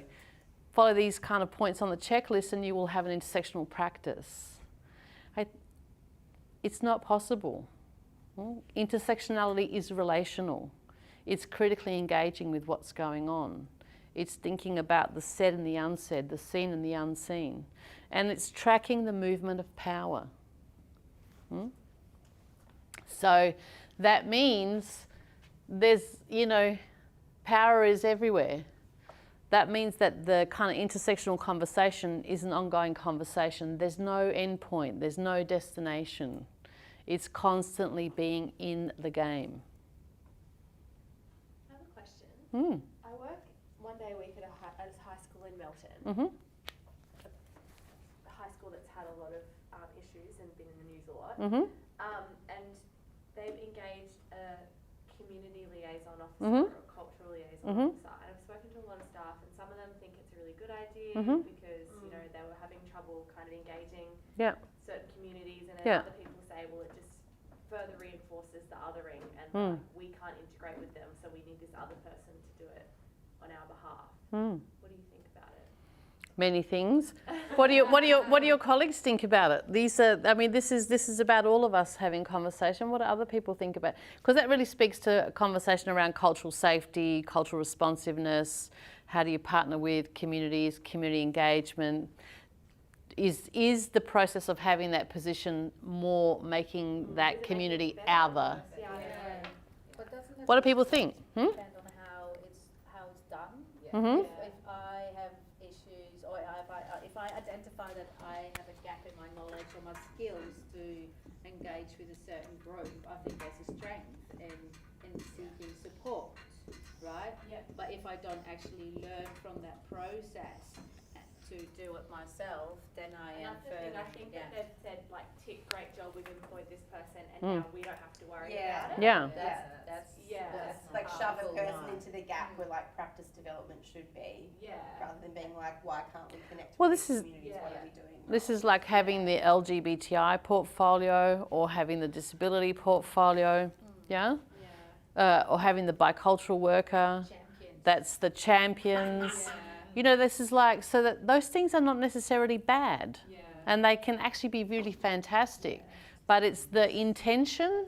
What's behind the intention? Is the intention, we've been reflecting and we're thinking that we're really colonial in our lens, and we're so kind of white, Western, individual in the way that we do our business, that we can't even see the community. So we need to get like a cultural broker, someone that can sort of be a bridge between this, the way that we think is usual business, but it's very specific, and the community that they don't trust, we don't know, we, even this conversation, see, I'm already in the conversation of us and them.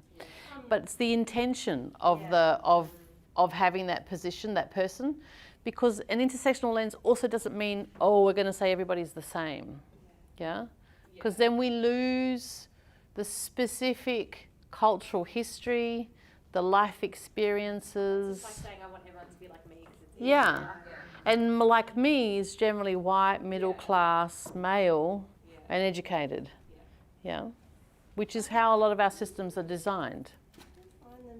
You know who's doing that work, and I think doing it well, is AGMC, who Silvana mentioned before, but also FECA.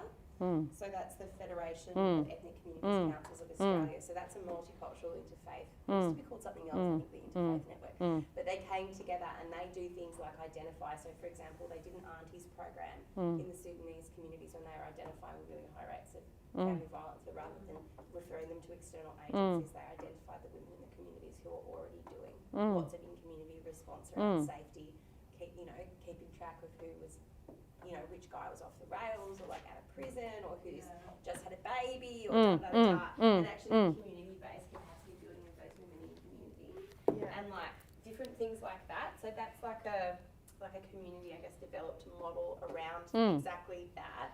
But I think they're doing it really well, and they're super open source with the information. So if it's something that you're interested in or that person's interested in, they could probably just email or get in touch with FECA and be like, hey, we're running this, it could probably be better. Yeah. What resources do you think would be useful? And what's the other group? Is it Max or Max or... Do you know who I'm talking about? It's Maria Piloto-Chiaroli and... God, what is her name? I can see her face. Do you know who I'm talking about? It's a multicultural... something. I'll find it. It's just all because I've just shifted jobs and I didn't do a very good job of migrating all of my contacts. Yeah, so Ray's would be great to get the specific.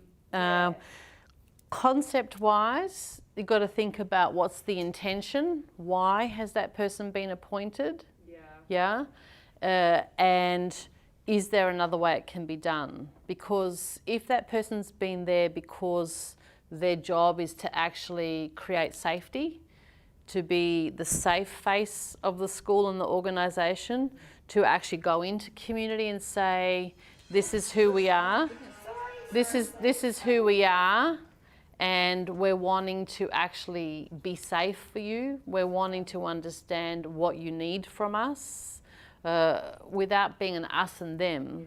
Yeah. So it's like it's a constant negotiation. I'm in two minds about it. Yeah. Because it can be done well, but it could also be. It can make the problem worse. It's kind of like how you. Yeah, exactly. But so that's about the intention and what's motivating the kind of, and also it's if one person's then going to be appointed the relationship, and the rest of the organisation isn't responsible in the relationship, that's not going to work. Yeah. It's MAG, the Multi-Faith Advisory Group. So they're doing a really good job of that as well. But if we think about, so Leon, the Salvos have got the Northern Mosques Project. Yeah, is that what it's called? Is that Maya? Yeah. In the drug and alcohol space, there's Maya, which Yeah. is multicultural. Yeah. So I'm just talking about it as a concept. So looking at a need, which was people presenting at a much further down the track in a more custodial environment in terms of like drug and alcohol, more of the kind of mandated, kind of going, okay, let's go and have conversations with community and see if there's a way that we can have a conversation earlier. Then it's partnering with imams and having a conversation and becoming a trustworthy and reliable organisation. When we talk about working from an intersectional lens, we also need to create safety. We need to design safety. And it's not up to people to just trust organisations. It's up to organisations to be trustworthy. Yeah. And so that's about how does an organisation do its business. So it's going into community and being a safe organisation. It's actually seeking to understand what are the needs from community. So sometimes I hear things like, but people from X aren't coming to our service. It's like, but actually, what are you doing to make yourself safe enough? Yeah? Or they're not telling us what they want. Well, already by saying them, us, we've already got a problem, yeah? And what are you doing to try and understand and get resourced and get informed? Because everybody's got a different experience, and then groups of people will have shared histories and shared social and political experiences.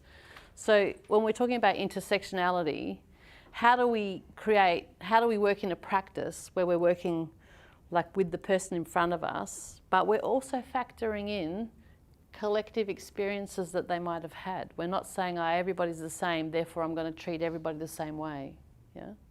How do we treat people, how do we respond to specific experiences without making them somebody that's other in the process?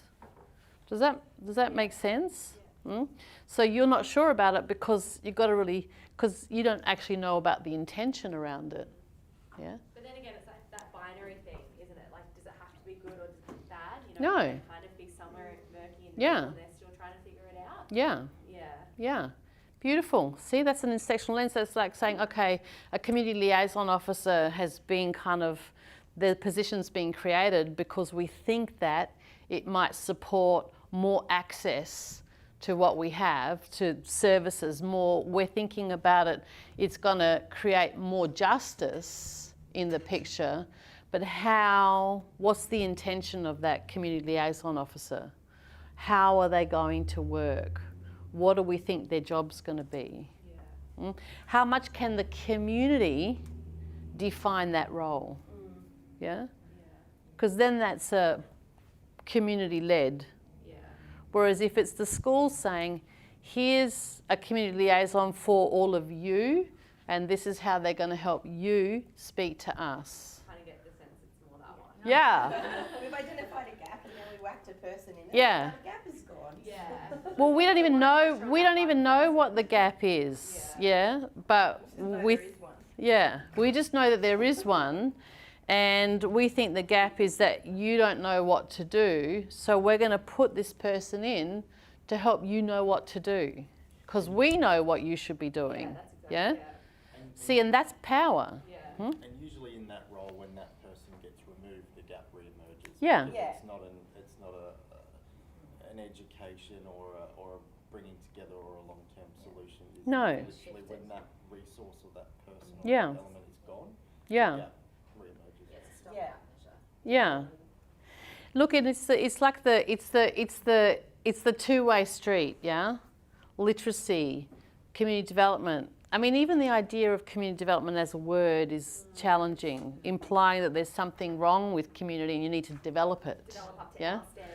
Yeah, and then even when we say those, it's like, you know, what are we developing it towards? And how do we know that we've got there? Well, usually we'll know they've got there because the dominant power has decided what there looks like. Yeah. So again, it's like snakes and ladders. Yeah. So in an intersectional approach, is like constantly going, okay, this is my first thought. This is my usual thought. Oh, hang on, but actually, I'm feeling like there might be something missing in the conversation. Okay, I'm going to just have that little bit of a more, I'm going to have a critically reflect on what's usual and go, well, why do I think that's usual? Or, you know, if the whole organisation's marching to a solution and the voice of community or people with lived experience isn't in the solution, already I'd start getting worried. Yeah? Because then you're like, it is a solution from looking from a system out. Yeah? Rather than a service user or a community in to direct the service to do what it's supposed to be doing. Is it Hannah? Is that right? Yes. Yeah, maybe we can swap emails. I'd love to, like, if it's something that you're interested in. I don't know how much power you had. You said you go 1 day a week, so it can be a bit hard and you like lift your, you know, see a problem and then you're like, great, now I've identified a huge problem and I can do literally nothing. But But it sounds, I think that the other members of the wellbeing team are kind of, they're feeling a bit uncomfortable about it and they're talking to me, wanting my opinion on it. So it sounds like it's something that they'd like to develop. Because they're just like, we don't even know what his role is. He doesn't know what his role is. Yeah. It's in its infancy, and so I think now there's a lot of leverage, like a good opportunity to kind of make it good. Yeah. I'd love to trade resources. Yeah. With you. I'm really interested because I'm really interested in restorative justice, transformative justice. Yeah. And there's some really interesting work being done in the States in response to the high levels of gang violence in Yeah. schools. Oh, that is, yeah. Yeah. Have you heard of It's like peace, there's gangs peace in rooms? this school. Yeah. Have you heard of peace rooms? No. Peace room programs? Heaps of stuff available online. Mm. It's like transformative justice programs in schools. They have a room in the school called the peace room. All the teachers receive conflict mediation training. And there's a rotating roster where there's 2 staff members located in the room, and any students with disputes are sent there to work it out. And they'll often have like workshops, and you know, if there's different cultural groups specific to that school, then they'll invite leaders from that community to teach what their cultural conflict resolution practices are, and have students will have all students, not just the black students or the whatever, will have the opportunity to learn those and integrate them into the peace room practices. It's an awesome program and heaps free available online. That sounds amazing. Like this school needs it. Yeah, and it doesn't cost much. Like it's not much additional resourcing. It's no extra staff. Like it fits really. Yeah. But see, this is an example of practicing from an intersectional lens, because you're thinking about power. You're thinking about, hang on a minute, who's appointed this person, and what is this person's role, and how's this person going to relate to the community, and where's the community's voice? You need to go, that's okay, thank you for coming and thank you for sharing. But what's happening here is an exchange around intersectionality going, well, hang on a minute, before we rush to a solution, which looks like it's ticking all the boxes, what might be really helpful here is if we just stopped for a minute and start to reflect on what's the actual need, who defined the need, what are our solutions, what are our assumptions about the solutions, is the unpacking.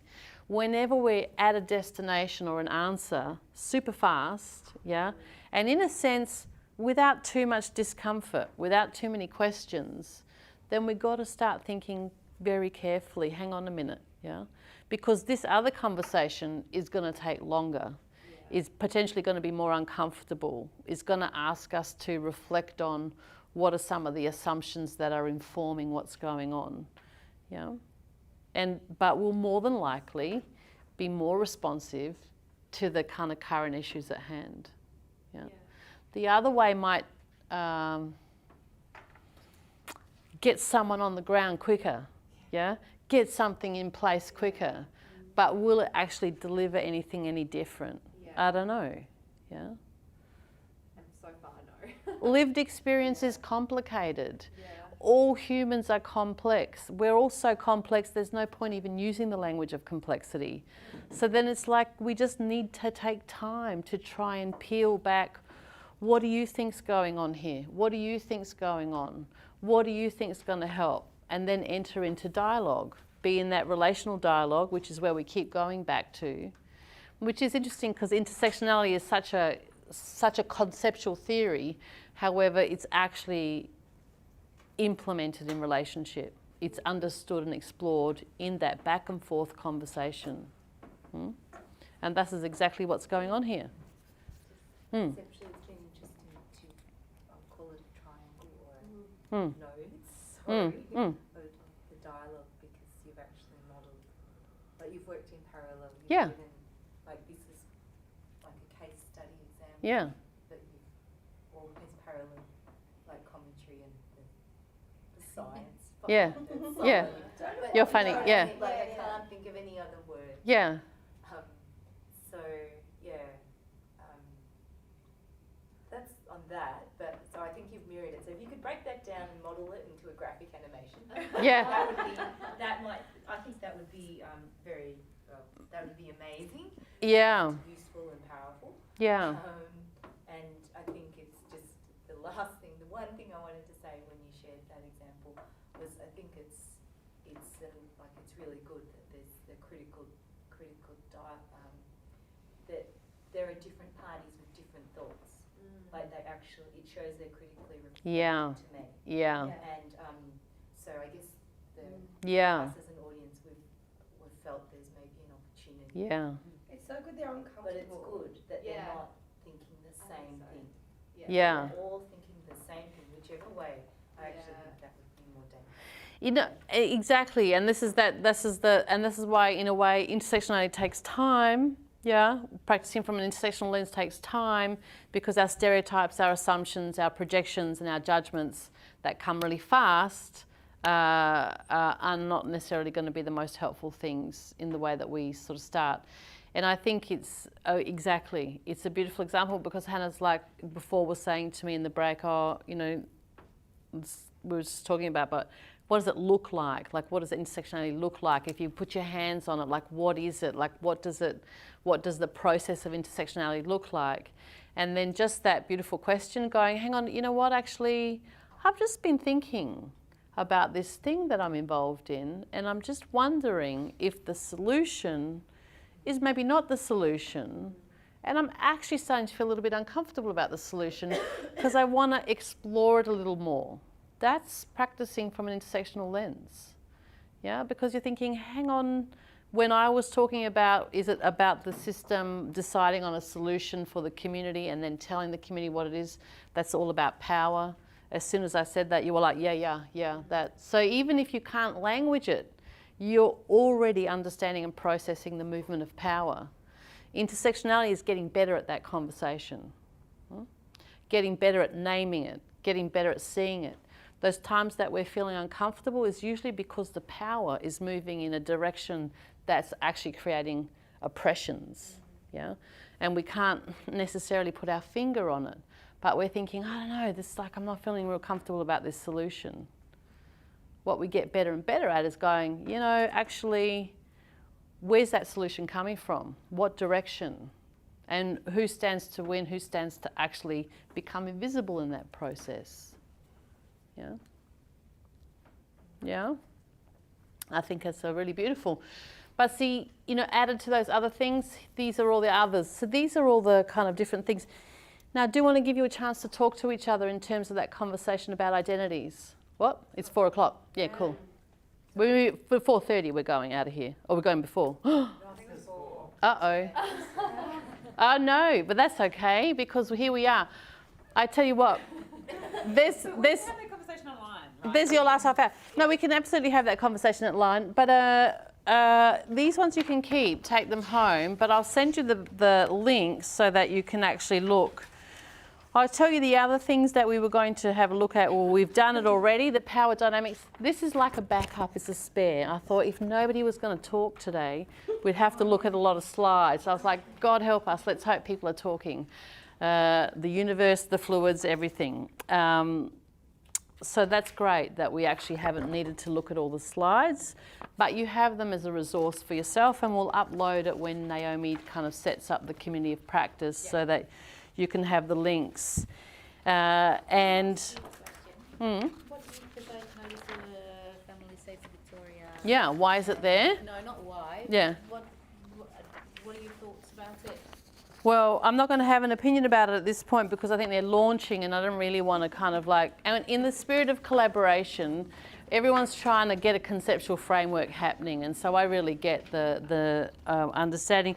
I put it there to kind of say, well, you know, the family violence reform is one of the biggest kind of sector shifts that we've had in Victoria. See you later. Thanks for coming.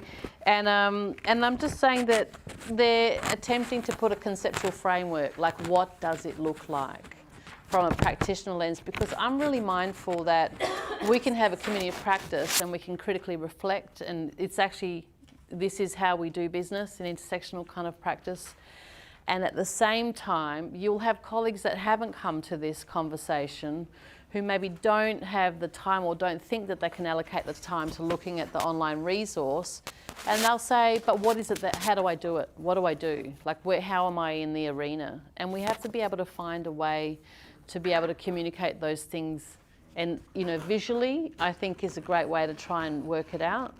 My recommendation to family violence was to spend some of their money on making a good 3-minute video. Yeah, because I've looked a lot and there's not too much around. I mean, that's like, and that's got its challenges with all the shapes, but just to find a way to communicate it and actually to not try and put the elephant in the cupboard, but actually have the elephant on the stage and talk about the movement of power. So that's my thing. But anyway, something that I would recommend too is that you have a little watch of the video on white fragility, yeah. because we can't be having a conversation around intersectionality without having a concurrent conversation about white fragility.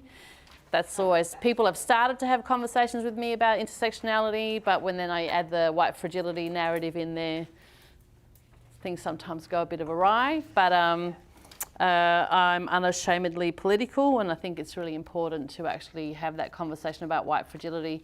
Why are we not already practicing from an intersectional lens? Why is it so hard for us to understand? Why are we having so many kind of forums, roundtables and conversations around, but what exactly is it? You know, there's a lot of kind of shadows in the room, and there's a lot of unconscious bias really getting in our way to actually getting our hands on and getting on with business. So. Sorry, do you mean intersectionality? Yeah, yeah. Actually practicing from an intersectional lens. Yeah.